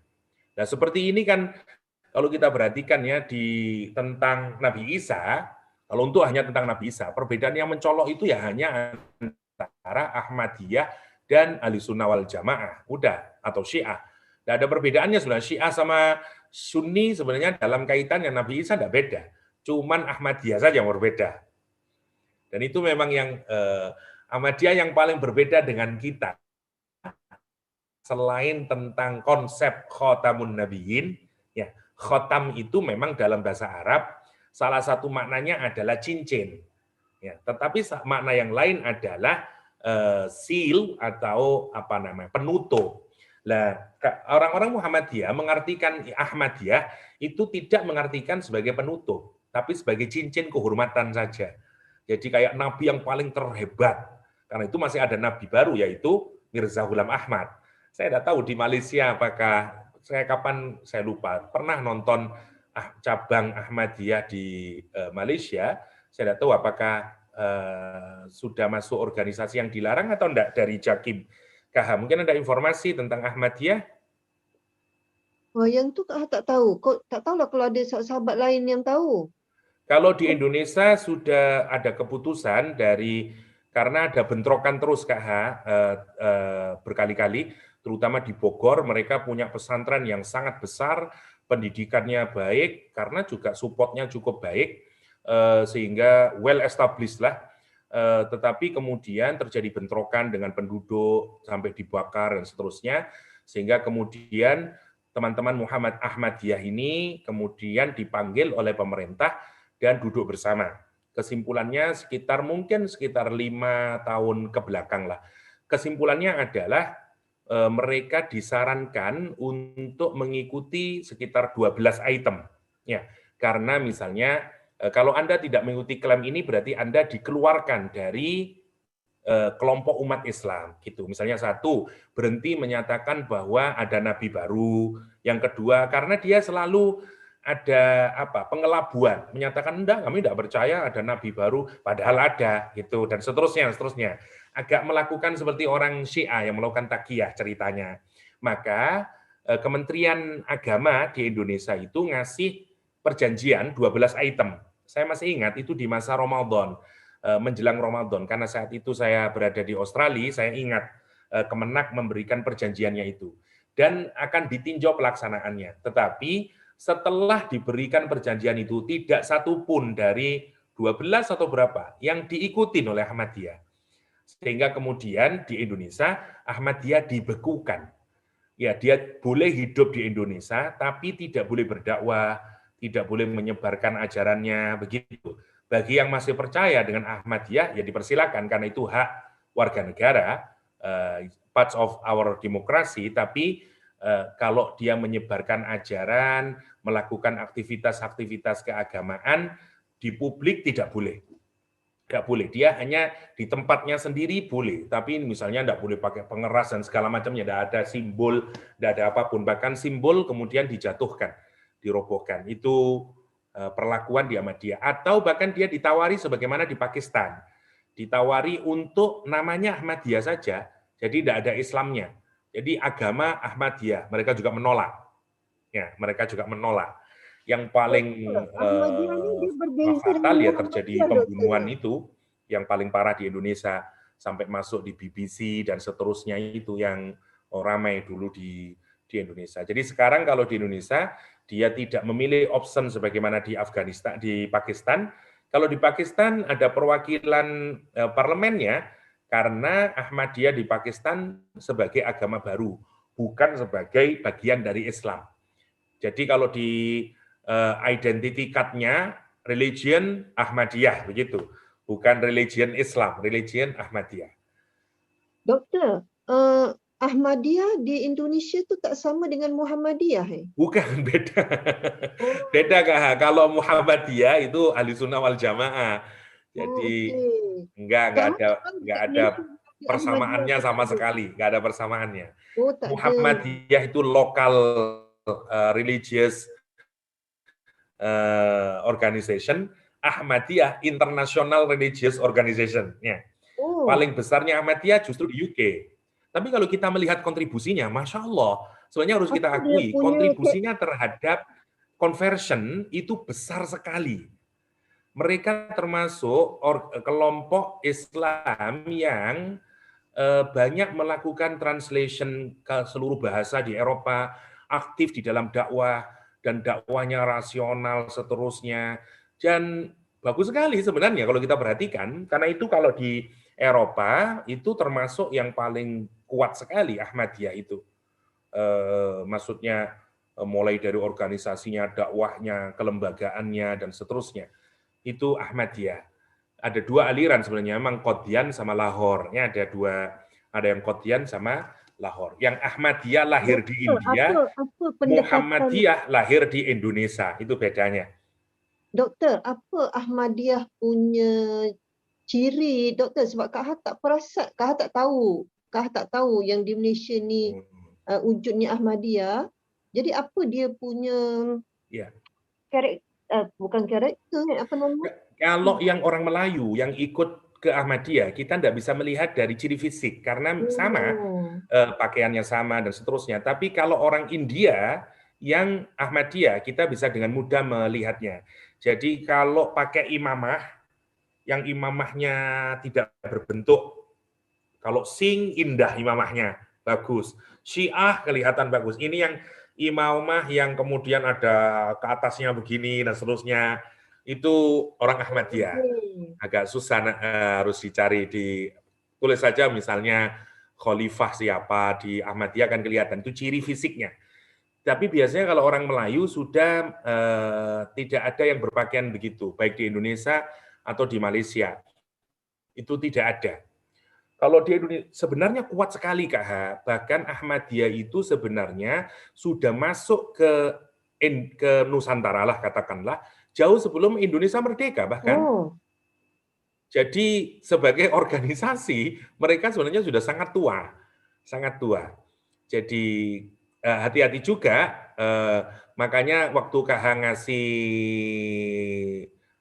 file Lughatul Quran, saya ingat. Iya. Saya pertama melihat penulisnya, saya takut Ahmadiyah kan ada kata gulam. Biasanya yang nama-namanya ada gulam itu biasanya orang Ahmadiyah. Ternyata saya cek, bukan orang Ahmadiyah. Jadi fine karena ada juga Dictionary of Quran dikarang oleh orang Ahmadiyah. Misalnya kalau pernah baca Amir Ali, Spirit of Islam atau The Fire of Islam, saya lupa namanya. Kalau ada Mirza, Ghulam, itu biasanya banyak nama orang-orang Ahmadiyah. Jadi memang tidak akan kelihatan kalau dari, tapi kalau kita sering membaca buku-bukunya, insya Allah agak lebih paham. Misalnya untuk ke semua khalifah, dia selalu menggunakan kata Hadrat. Kalau dalam buku bahasa Inggris, kalau nanti ketemu buku-buku Islam yang bahasa Inggris, terus ketemu Hadrat siapa, Abu Bakar, Hadrat, itu biasanya gaya penulisannya orang Ahmadiyah. Tidak, jadi perbedaan paling prinsipil dari Ahmadiyah adalah keyakinan dia bahwa ada nabi setelah Nabi Muhammad SAW, karena wahyu itu tidak pernah terputus. Revelation itu terus diberikan oleh Allah SWT kepada the chosen one, kepada orang yang Allah memang pilih. Gitu ceritanya. Yang berhenti itu hanyalah nabi yang paling terbaik. Jadi Khatam Nabiyyin yang maksudnya adalah Nabi Muhammad itu adalah nabi yang paling sempurna dan paling terbaik. Tetapi nabi sebagaimana Adam, Idris, Isa, Musa itu tetap ada sampai yaumul qiyamah karena wahyu itu akan terus turun. Nah, Nabi setelah Nabi Muhammad itu adalah Mirza Ghulam Ahmad namanya. Karena dari nama itu kemudian disebut dengan Ahmadiyah. Karena ada orang di India sana namanya Mirza Ghulam Ahmad yang mendeklar mendapatkan wahyu. Dan kemudian dikompil jadi buku namanya Alkitab Al-Muqaddas istilahnya. Ya. Jadi At-Tadhkirah atau Kitab Muqaddas kalau saya tidak keliru. Ya, salah satu kumpulan dari wahyu-wahyu yang turun kepada Mirza Ghulam Ahmad dan kemudian dibukukan. Jadi kalau orang Ahmadiyah itu kayak buku sampingan. Tapi klaim dari Ahmadiyah, buku itu tidak mengandung syariah baru, hanya menguatkan saja, kayak fungsi antara Taurat dengan Injil, kira-kira begitu. Nah, tapi itu diyakini oleh orang-orang Ahmadiyah sebagaimana kitab suci. Nah, itu yang paling membedakan. Jadi sebenarnya yang lain-lain sama dengan kita. Cuman poinnya itu yang paling berbeda tentang konsep prophethood, kenabian. Yang kedua tentang Nabi Isa, itu yang paling membedakan. Karena mereka meyakini Nabi Isa itu mati. Ya. Meskipun nanti disalib, tapi disalib itu karena disalibnya itu kan menjelang maghrib. Karena pengepungan itu terjadi sudah hampir maghrib. Ya, setelah dikepung disalib, maka disalib itu sudah mau menjelang maghrib. Dan dulu tradisinya kalau orang melakukan crucifixion itu kalau sudah maghrib waktu Jumat berarti sudah masuk Sabat. Kalau masuk Sabat atau hari Sabtu, hari Sabat itu semuanya tidak boleh dilakukan lagi apa aktivitas crucifixion itu. Itu maksudnya. Maka Nabi Isa alaihissalam itu dalam pemahaman mereka itu harus diturunkan karena tidak boleh ada aktivitas Sabat gitu. Diturunkan atau ada yang menyatakan turun sendiri atau ada yang menyatakan diturunkan dan Nabi Musa berhasil escape gitu. Terus menyelamatkan diri berjalan menuju India sana. Sampai di Kashmir meninggal dunia dan mereka bahkan punya site-nya di mana Nabi Isa alaihissalam, kuburannya Nabi Isa alaihissalam. Itu Ahmadiyah. Biasanya sangat getol, sangat serius mereka mengajak, karena mereka ini orang-orang rasional, itu yang biasanya menarik anak-anak muda, jadi mereka sangat berani untuk melakukan diskusi, debate, ya, karena mereka sama kayak orang Syiah, sangat kuat dalam logika dan filsafatnya, mereka juga begitu polanya, rata-rata memang organisasi yang kecil begitu, jadi mereka menyiapkan buku-buku secara gratis untuk diberikan kepada kita dan siap bahkan kalau kapan saja kita mau berdiskusi dan segala macam tentang misalnya benarkah Nabi Muhammad itu the last prophet misalnya dan segala macamnya. Ya kayak orang Jehovah Witnesses misalnya di Protestan dan seterusnya. Sekarang memang tidak terlalu mencolok lagi Kak, tapi dulu sangat ramai itu mungkin karena beberapa kasus perkelahian, pembunuhan yang sampai kalau di Indonesia itu sudah dibunuh banyak sekali, mungkin sekitar saya lupa itu 20-an orang ya, yang pembunuhannya sangat kejam, bahkan dibakar dan segala macamnya. Sebagian peneliti menyatakan bahwa itu tidak dilakukan oleh orang Islam Indonesia sendiri, tapi oleh orang buruan. Memang tujuannya, ini yang saya dengar dari penuturan peneliti Ahmadiyah di Australia. Ya. Jadi kebetulan pihak menarik ya. Jadi pihak Ahmadiyah itu datang ke Australia ke departemen waktu itu ke saya lupa apa namanya ASEAN Center atau apalah. Karena dia mau minta dukungan secara internasional kasus pembunuhan atau clash antara orang Islam Indonesia dengan Ahmadiyah di Bogor pada saat itu ingin dijadikan pintu masuk ke pengadilan internasional. Sehingga nanti Ahmadiyah itu mendapatkan legitimasi dan justifikasi sehingga dia bisa hidup dengan lebih leluasa di Indonesia. Jadi dia memang kenapa ketahuannya? Karena laporan dari Indonesian Magazine dan beberapa tim dari independen yang meneliti itu, perkelahiannya itu memang tidak wajar, memang dipotong tangannya, dipukul hingga sampai mati, kemudian dibakar, dimasukkan ke got, mengerikan sekali. memang tidak ada disiarkan di televisi nasional, tapi BBC sempat menawarkan. Saya dulu punya videonya, tapi saya sudah lupa saya taruh di mana. Mengerikan, Kak. Jadi mereka memang menyiapkan video itu. Karena apa? Karena waktu pembunuhan itu ada yang merekod. Dan ketahuan siapa yang merekod ini adalah orang Ahmadiyah sendiri. Jadi memang itu dijadikan pintu masuk untuk digunakan sebagai pelanggaran HAM atau pelanggaran human right yang akan dibawa ke International Court di Den Haag pada saat itu. Diskusinya cukup alot antara kubu Ahmadiyah dan teman-teman peneliti yang lain di Indonesia, waktu itu di Australia. Dan saya menjadi ngeh itu, wah ini bahaya ini ya kasusnya. Nah, karena sejak itu kemudian Ahmadiyah enggak booming lagi, termasuk maksud saya efeknya mungkin ke Malaysia juga, karena sekali lagi ya, karena kemudian diharamkan di Indonesia, saya kira mungkin yang di Malaysia juga agak sedikit ketakutan, mungkin agak mirip dengan Hizbut Tahrir di Malaysia sekarang. Doktor, bateri doktor dah nak habis. Bagaimana Kak? Ha? Mohon maaf tadi chargingnya. Ya, okey doktor. Kalau kita ketepikan tentang Ahmadiyah, whatever lah doktor. Jadi kalaulah pemahaman kita antara tiga ni, katalah Kak Ha pilih yang pertama, doktor pilih yang kedua, Wan pilih yang ketiga. Apakah dengan memahami kaedah-kaedah ni, apakah antara ketiga ni dia sampai ke level sesat ataupun itu merupakan ijtihad yang dia merupakan ijtihad. Macam mana kita nak melihat tu doktor? Ya, ini bagus pertanyaannya. Gini, prinsip kita terhadap kenabian itu masuk dalam bagian akidah. Ya. Ini yang harus dilihat. Ada perbedaan yang memang boleh dan absah kita dapati, misalnya seperti kayak kunut tidak kunut, misalnya talafut niat atau tidak, dan seterusnya.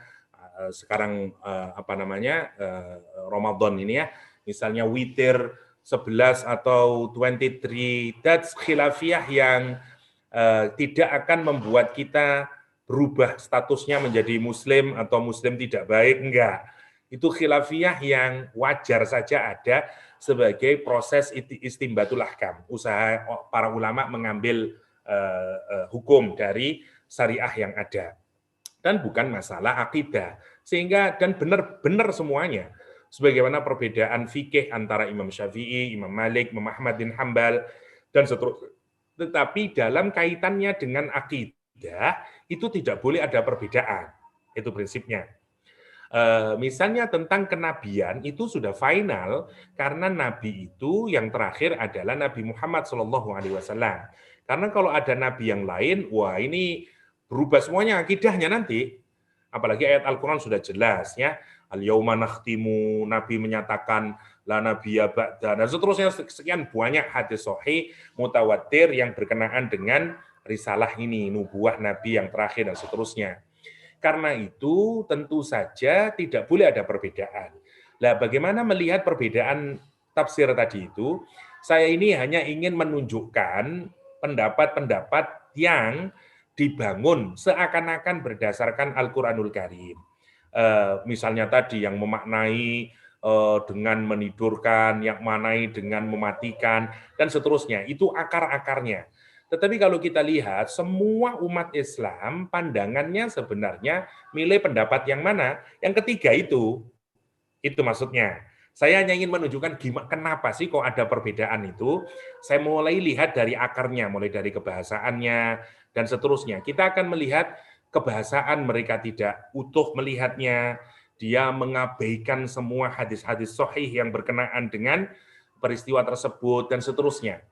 Karena itu tidak boleh, kalau misalnya mereka memang tidak kuat, dan sama sekali istimbatnya itu bukan istimbat yang diperkenankan, tidak standar katakanlah, maka tentu saja tidak bisa kita terima. Satu poinnya. Yang kedua, ini adalah masalah akidah. Masalah akidah itu tidak boleh berangkat dari sesuatu yang misalnya bertentangan dengan sekian hadis yang mutawatir dan segala macamnya. Jadi rapuh sekali. Tetapi bagaimanapun, karena untuk kepentingan akademis atau kepentingan pemahaman kita, saya ingin menunjukkan perbedaan-perbedaan itu. Bukan dalam pengertian relatifnya tafsir, bukan. Saya hanya ingin nunjukin, ini loh lemahnya. Karena tujuan saya itu kemudian nunjukin, pendapat ini lemah, tidak bisa diikutin. Pendapat ini lemah, tidak bisa diikutin. Itu maksud saya. Nah, tentang 3 tadi, itu tidak berkenaan dengan orang Islam, tapi berkenaan dengan murid-muridnya Nabi Isa yang sudah diprediksi oleh Nabi Isa akan terjadi kekufuran itu. Yang satu menganggap Allah, satu menganggap anaknya Allah, yang kedua, ketiga menganggap Abdullah. Posisi umat Islam hanyalah menganggap yang nomor 3, tidak menganggap nomor 1 dan 2 sebagai kebenaran. Karena dia tidak dianggap sebagai orang Islam, sebagai kategori tadi, yang pertama Yakubiyah, yang kedua Nasturiyah, yang ketiga adalah Muslimun. Jadi tidak ada perbedaan dalam hal itu di kalangan para ulama. Hatta orang Syiah sekalipun tidak menganggap ada nabi lagi setelah Nabi Muhammad SAW. Ustaz, kan ada yang menganggap bahwa Ali itu sebenarnya yang mendapatkan wahyu. Ini sebenarnya Syiah yang ekstrim. Kalau Syiah secara umum sebenarnya enggak.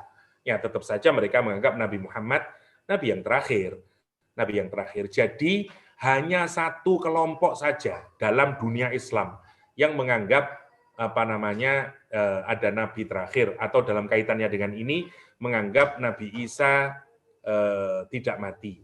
Meskipun demikian, bahkan sebagian ulama ada yang menganggap kalau orang percaya Nabi Isa itu mati, itu masih tidak mengeluarkan dia dari Islam, karena tidak dianggap sebagai bagian akidah yang paling penting, yang menjadi dasar. Ya, sama seperti bagaimana hukumnya orang yang tidak meyakini tentang Dajjal, apakah dia keluar dari Islam?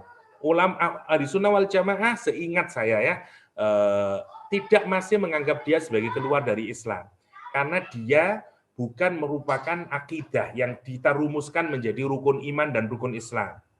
Tapi kalau tentang nabinya, wah ini penting. Nabinya ini yang tidak bisa dirubah, karena kalau kita salah di dalam memahami konsep kenabian, rusak Islam kita. Karena itu kita bisa lagi dianggap sebagai Muslim. Nah, sama dengan tadi, pilihan tentang dia adalah Allah, itu merusak akidah. Karena tidak mungkin Allah tadi, dia berkaitan dengan Allah. Kalau dia dianggap dengan anak Allah, dia juga tidak bisa. Karena itu masalah akidah semuanya. Masalah paling fundamental dalam Islam. Ya. Berbeda dengan apakah Nabi Isa disalib atau tidak. Nah, kalau itu masih diperbolehkan. Meskipun tentu saja kita harus memilih pendapat yang paling kuat. Tapi katakanlah kalau ada orang Muslim yang saya tidak percaya Nabi Isa itu tidak mati, tapi menurut saya mati dulu baru diangkat. Dia tidak keluar dari Islam. Itu maksud saya. Nah, masalahnya Ahmadiyah ini telah dikeluarkan oleh Islam, oleh Robito Alam Islami sebenarnya. Organisasi ulama-ulama atau organisasi Islam seluruh dunia. Kenapa ya? Karena itu tadi, karena menganggap nabinya dan seterusnya dan seterusnya. Kira-kira begitu. Jadi kita harus hati-hati menyikapi perbedaan dalam kaitannya dengan akidah black and white. Dalam kaitannya dengan fikih kita harus moderate. Kita harus siap menerima perbedaan yang ada. Itu kalau dalam kaitannya kepada selain akidah, dalam fikih, dalam macam-macamnya lah, itu yang harus kita berlebar hati. Saya beberapa kali nonton YouTube tentang beberapa hal di Malaysia yang jadi ribet, sebenarnya urusan fikih, tapi menjadi makin runcing juga ternyata.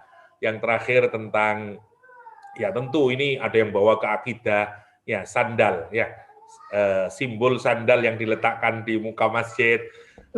Ya, betul. Sekali lagi ini sebenarnya ciri yang tidak sehat ya sebenarnya dalam keberagamaan. Karena kemudian kita berkelahi dalam urusan fikih. Sebenarnya ini dulu kalau kita hidup, seingat saya mahasiswa tahun 93-an.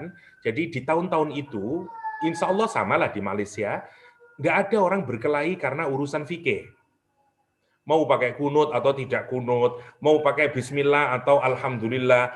Saya tidak tahu, mungkin Kak H juga bisa menggambarkan situasi keberislaman pada saat itu. Tapi di zaman saya kuliah, ya 90-an ya sampai katakanlah tahun 99 lah atau awal tahun 2000, itu semua buku-buku yang ada ditranslate ke Indonesian language itu tidak ada yang bicara tentang fikih, bid'ah, kesalahan itu, ya yang ini benar, Islam yang tidak ada. Jadi, masa Kak Ha dekat universiti, Doktor, ya. Perselisihannya awak orang haraki ke tak haraki? Persis. Jadi buku-bukunya itu tentang movement, tentang Said Qutb, tentang Ali Syariati. Jadi gerakan-gerakan, persis Kak, sama dengan di Indonesia. Jadi tapi kita tidak berkelahi urusan fikih. Tapi yang berkelahi adalah justru otak kita yang diserang, bagaimana membangkitkan umat, bagaimana menjadikan movement, dan seterusnya, justru membangkitkan peradaban Islam. Jadi mimpi-mimpi kita mimpi-mimpi besar.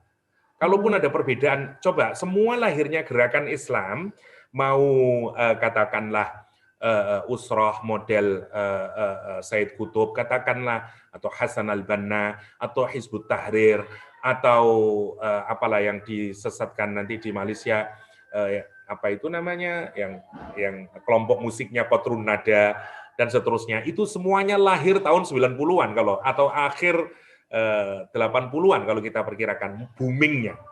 Sehingga itu yang menggairahkan pemikiran Islam pada saat itu. Sekali lagi kita tidak bicara fikih pada saat itu. Tapi begitu tahun 2000, buku yang masuk semuanya urusan fikih. Dan kita sibuk berkelahi hari ini urusan fikih. Di Indonesia juga, sekarang saya lihat kayaknya Malaysia juga mulai ramai juga, sibuk berkelahi nanti urusan fikih. Itu Masya Allah. Ya. Menurut saya kita ketinggalan zaman lagi karena kita terus membicarakan urusan kunut, urusan Masya Allah, yang tidak akan selesai sampai yaumul kiamah ya begitu itu. Dan kita tidak akan bergerak kemana-mana kalau kayak begitu. Padahal ada sekian banyak hal yang sangat penting untuk kita pikirkan buat peradaban ini, buat umat Islam ke depan, dan seterusnya. Itu yang paling bahaya menurut saya. Letakkan fikih pada tempatnya, letakkan akidah pada tempatnya, itu yang masalahnya ada banyak orang yang melihat fikih itu sebagai akidah, itu yang jadi masalah. Itu yang jadi masalah, meletakkan fikih sebagai akidah, sebagai akidah. Ini yang jadi, misalnya saya katakanlah ziarah kubur. Kadang-kadang ini yang jadi masalah juga bukan hanya karena fikih. Mereka tidak memahami. Datanglah kepada orang yang datang ke ziarah kubur, tanyain dia, apakah dia berdoa kepada mayit atau minta sama mayitnya gitu. Kadang-kadang kita tidak pernah tanya secara datang ke lapangan, hanya mengira-ngira, wah mereka menyembah kuburan, wah padahal kita ini tidak tanya langsung. Sehingga tidak ada silaturahim yang baik. Itu sebenarnya menurut saya hal yang paling fundamental hari ini. Urusan fikih dekati dengan contoh ya. Saya kemarin mengunjungi orang yang mati di Malang, salah satu kampung yang menurut saya sangat menarik. Jadi ibunya kena COVID, ayahnya juga sekarang sedang masih diisolasi, anaknya berdua saja, punya anak satu. Dan yang menarik, di kampung itu, kalau ada orang mati, itu keluarga yang mati tidak boleh mengeluarkan apa-apa. Mereka mengadakan tahlilan, ya atau apa kalau di Malaysia, kenduri arwah. Tapi yang menarik adalah semua makanannya, jadi mulai prosesi nanti di pemakaman, semua pembelian semuanya ditanggung oleh satu kampung tersebut. Terus acara kenduri arwah, ya selama 7 hari katakanlah, itu juga semua makanan ditanggung oleh orang kampung situ. Jadi sohibul ini yang memiliki musibah ini, itu tidak boleh mengeluarkan uang hatta 1 ringgit pun. Nah pertanyaan saya, kalau ada orang saya tidak berarti membenarkan secara 100% ya. Jadi maksud saya lihatlah, misalnya ya ada orang yang mengharamkan kenduri arwah dengan alasan adalah you tidak makan-makan ke tempat itu. Sudah orang mati kok malah suruh menyiapkan makanan. Nah, bayangin kalau kita tidak tahu, itu kan mudah dulu lihat itu. orang mati malah bikin makan makanan. Padahal itu makanan tidak berasal dari orang yang musibah. Justru itu datang dari orang-orang satu kampung itu yang memang ingin memberikan kebahagiaan kepada orang yang sedang menghadapi musibah. Itu maksud saya. Jadi maksud saya, cara agar kita ini tidak black and white dalam urusan fikih, kenalanlah sama orang lain. Terbukalah sama orang lain, gitu maksudnya. Nanti terserah pilihan kita. Kita boleh memilih dalam satu pandangan, tetapi nanti kita tidak akan mudah menyalahkan orang lain. Kita siap untuk berbeda dengan agree in disagreement, itu poinnya. Saya yakin, tanyalah kepada orang yang mudah menyalahkan orang lain. Pastikan pasti dia hanya mengaji kepada tertentu, dia tidak pernah mau terbuka dengan yang lain. Itu prinsipnya. Kalau kita ini mau terbuka dengan yang lain, mau mendengarkan yang lain, insya Allah kita tidak akan memiliki attitude atau memiliki karakter sebagaimana orang-orang yang nanti akan melahirkan kekeruhan, permusuhan di kalangan umat Islam, Itu menurut saya yang paling penting ya, biar menghadapi perbedaan fikih itu kita santai saja, itu maksud saya. Jadi kalaupun ada perbedaan ya sudahlah, enggak apa-apa gitu. Mau kunut oke, enggak kunut oke. Saya kasih contoh kunut. Kalau Anda ngaji kepada, sorry ya saya harus menyebut ini enggak apa-apa, hanya untuk tujuan klarifikasi. Kalau kita mengaji kepada Ustadz alumni Madinah, kesimpulannya adalah semua hadis tentang kunut adalah dhaif. Hatta hadis yang dipakai oleh Imam Syafi'i adalah dhaif. Oke, saya singkatkan ini hasil kesimpulannya. Dan karena itu orang yang melakukan kunut adalah orang yang menerapkan hadis dhaif. Lebih parahnya lagi mereka menganggap bid'ah. Karena itu sebaiknya tidak usah kunut. Ini pendapat yang paling keras. Dan kalau you bermakmum kepada orang yang kunut, jangan ikut kunut. Karena kamu berarti ikut melakukan bid'ah. Lihat, pandangan pertama. Pandangan yang kedua, orang yang menganggap kunut, tetapi masih pertengahan.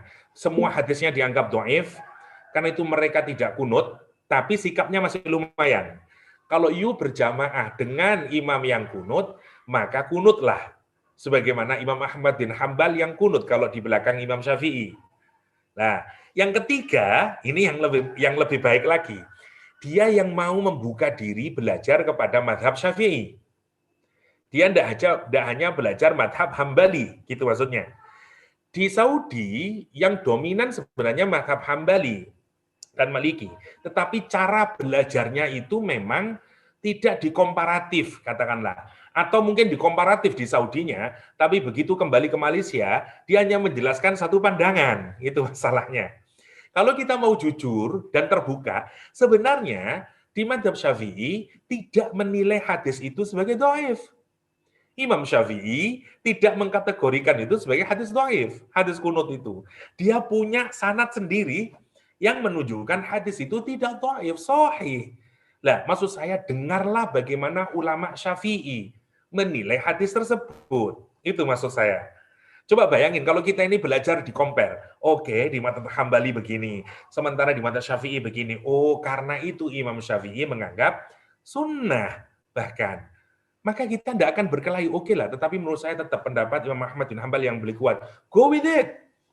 Tapi maksud saya, kemudian kita melihat orang yang kunut itu tenang, biasa saja, dan tidak ada di pikiran kita, you kurang keren, you bid'ah, you tidak begitu maksud saya itu. Jadi sebenarnya kalau mau kita jujur ya, kenapa orang itu kemudian mudah menyalahkan? Satu, karena kurang literature. Dia kurang visiting others. Itu saja sebenarnya. Terbukalah, lihat pandangan orang lain. Tidak selalu kita harus menang dengan diri kita sendiri. Itu maksud saya. Saya tidak menyalahkan. Go, kalau kita tidak mau kunut, itu juga bagus. Karena memang pandangan Imam Ahmad bin Hambal kuat. Yang saya tidak suka adalah you menganggap itu satu-satunya. Dan menganggap itu bagian dari akidah bahkan. Itu yang terjadi mungkin ustadznya tidak begitu. Tapi apa yang terjadi di bawah? Itu yang terjadi di bawah. Yang terjadi di masyarakat awam itu. Kalau you kunut, you Islamnya tidak benar. You Islam warisan, nenek moyang di Nusantara. Misalnya begitu. Itu yang kemudian terjadi. Itu yang saya nggak suka maksud saya. Ya, saya mengisi di banyak masjid di Indonesia. Ada masjid yang pakai kunut, ada masjid yang tidak pakai kunut. Yang lucu menarik. Nanti kalau yang masjid tidak pakai kunut, sebelum subuh dia telepon saya, Ustadz, nanti tidak pakai kunut ya. Gitu. Oh, Nanti sampai telefon ya doktor. iya, saya itu dalam hati ketawa, Kak. Masya Allah, orang Islam. Itu kenapa ya? Karena orang awam itu. Menurut saya kontribusi yang salah juga adalah para ustadz. Karena kadang-kadang ustadz tidak jujur. Dia tidak menyampaikan seluruhnya. Maksud saya, sampaikanlah seluruhnya, perbedaan pandangan, perbedaan mazhab. Dan kalau you punya preferen, tidak jadi masalah.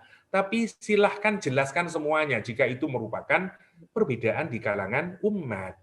Di kalangan imam mazhab, itu maksud saya. Yang masalah adalah itu tidak dijelaskan. Sehingga kemudian orang di bawah menganggapnya sudah tidak tepat lagi. Tidak tepat lagi. Itu yang sekarang ramai, termasuk di Indonesia sampai detik hari ini, dan kayaknya Malaysia juga sama itu. Dan maksud saya pentingnya, jadi saran saya kalau memang menurut saya juga penting selain tadabbur Quran adalah belajar fikih muqaran, belajar fikih perbandingan. Kalau mau kitab yang paling sederhana menurut saya yang harus dikonsumsi, mungkin yang paling sederhana punyanya Ibnu Rus, ya, Bidayatul Mujtahid, sudah mungkin di bahasa Melayu, bahasa Indonesia, bahasa Inggris semuanya sudah ada, Bidayatul Mujtahid, atau yang lebih mudah mungkin punyanya Said Sabiq, Fiqhus Sunnah, tapi nanti sama teman-teman Salafi dikritik lagi. Karena Said Sabiq aktivis Ikhwanul Muslimin, dan mereka menganggap banyak hasilnya itu yang tidak benar bukunya. Karena itu ada kritikan terhadap Fiqhus Sunnahnya Said Sabiq. Ya, Masya Allah, ruwet pokoknya. Jadi makanya terus tidak terlalu booming buku Fiqhus Sunnah, ya. Mungkin karena salah satunya menurut saya karena kritik yang amat keras terhadap bukunya Said Sabiq. Tapi buku yang menurut saya yang standar dan dipakai oleh ulama mulai dari zaman dahulu adalah Fiqhus Sunnah. Menurut saya Bidayatul Mujtahid punyanya Ibnu Rus, karena hatta teman-teman di Salafi juga menggunakan Fiqhus Sunnah. Menurut saya Fiqhus Sunnah, Bidayatul Mujtahid dari Ibnu Rus. Menurut saya itu cukup bagus. Kalau mau ada yang lebih besar tentu saja, kalau tertarik yang jauh lebih lengkap dengan dalil-dalilnya, punyanya Syekh Wahbah Zuhaili itu penting sebagai perpustakaan kita kalau mau melihat perbedaannya. Yang sudah meninggal dunia, ya, Syekh Wahbah Az-Zuhaili, judulnya Fiqhul Islam wa Adillatuhu. Alhamdulillahnya sudah ada dalam edisi bahasa Indonesia. Saya tidak tahu saya berapa harganya yang Indonesia. Saya dulu beli dalam bahasa Arab itu 1,5 juta di Indonesia, ya. Saya tidak tahu kalau sudah jadi bahasa Indonesia mungkin jadi 3 jutaan kira-kiranya, atau mungkin jadi 2 juta sekian, ya. Tapi itu salah satu resource yang sangat baik, ditulis dengan bahasa yang mudah, namanya Fiqhul Islam dan dalilnya. Kalau mau yang lebih lengkap lagi, wah ada lagi, Mausu'ah Al-Fiqhiyah, ensiklopedi fikih Islam, ditulis oleh siapa? Syekh Wahbah Az-Zuhaili, lebih detail lagi. Masya Allah, ya. Nah, orang kalau mau baca itu, insya Allah tidak akan berkelahi. Karena akan melihat perbedaan itu sebagai sebuah kewajaran. Kewajarannya itu yang Masya Allah, ya. Memang itu tanda akhir zaman, ya. Orang hanya tahu sedikit, kemudian sudah merasa, Masya Allah. Apalagi di Indonesia ada ustadz itu macam-macam kategorinya di Indonesia. Ada ustadz gaul, ya, selebritis, ya, macam-macam. Yang Masya Allah, bacaan Qur'annya mungkin kalau mau dikasih skor, KH dapat 8,9, dia itu masih 5,4. Tapi sudah di YouTube ramai. Ini ya Allah, bacaannya enggak benar sama sekali. Dan ngasih fatwa ngawur-ngawur, ya. Masya Allah. Ya itulah zaman akhir. Ya, zaman akhir. Kita harus hati-hati. Rasulullah itu salah satunya. Ini yang saya takut terhadap diri saya sendiri. Nanti di zaman akhir itu akan banyak bulagha, kata Rasulullah, ya. Bulagha itu orang penyampai Islam. Tapi yang sebenarnya dia itu tidak layak, yaitu di Indonesia karena kepentingan industri, entertainment dan segala macamnya, ya sehingga orang menjadi ustadz itu salah satunya ditentukan oleh televisi. Ya. Kalau dia masuk televisi, ya wajahnya keren, penampilannya keren, ya dan seterusnya jadi ustadz ya, gitu. Itu yang menakutkan kita hidup di zaman akhir. Ya. Itu Kak, kita kemana-mana ya, tidak jadi meneruskan akhirnya. Okey doktor, terima kasih. Okey, saya kira Doktor, kita stop kat sini dulu boleh ke doktor? boleh ya.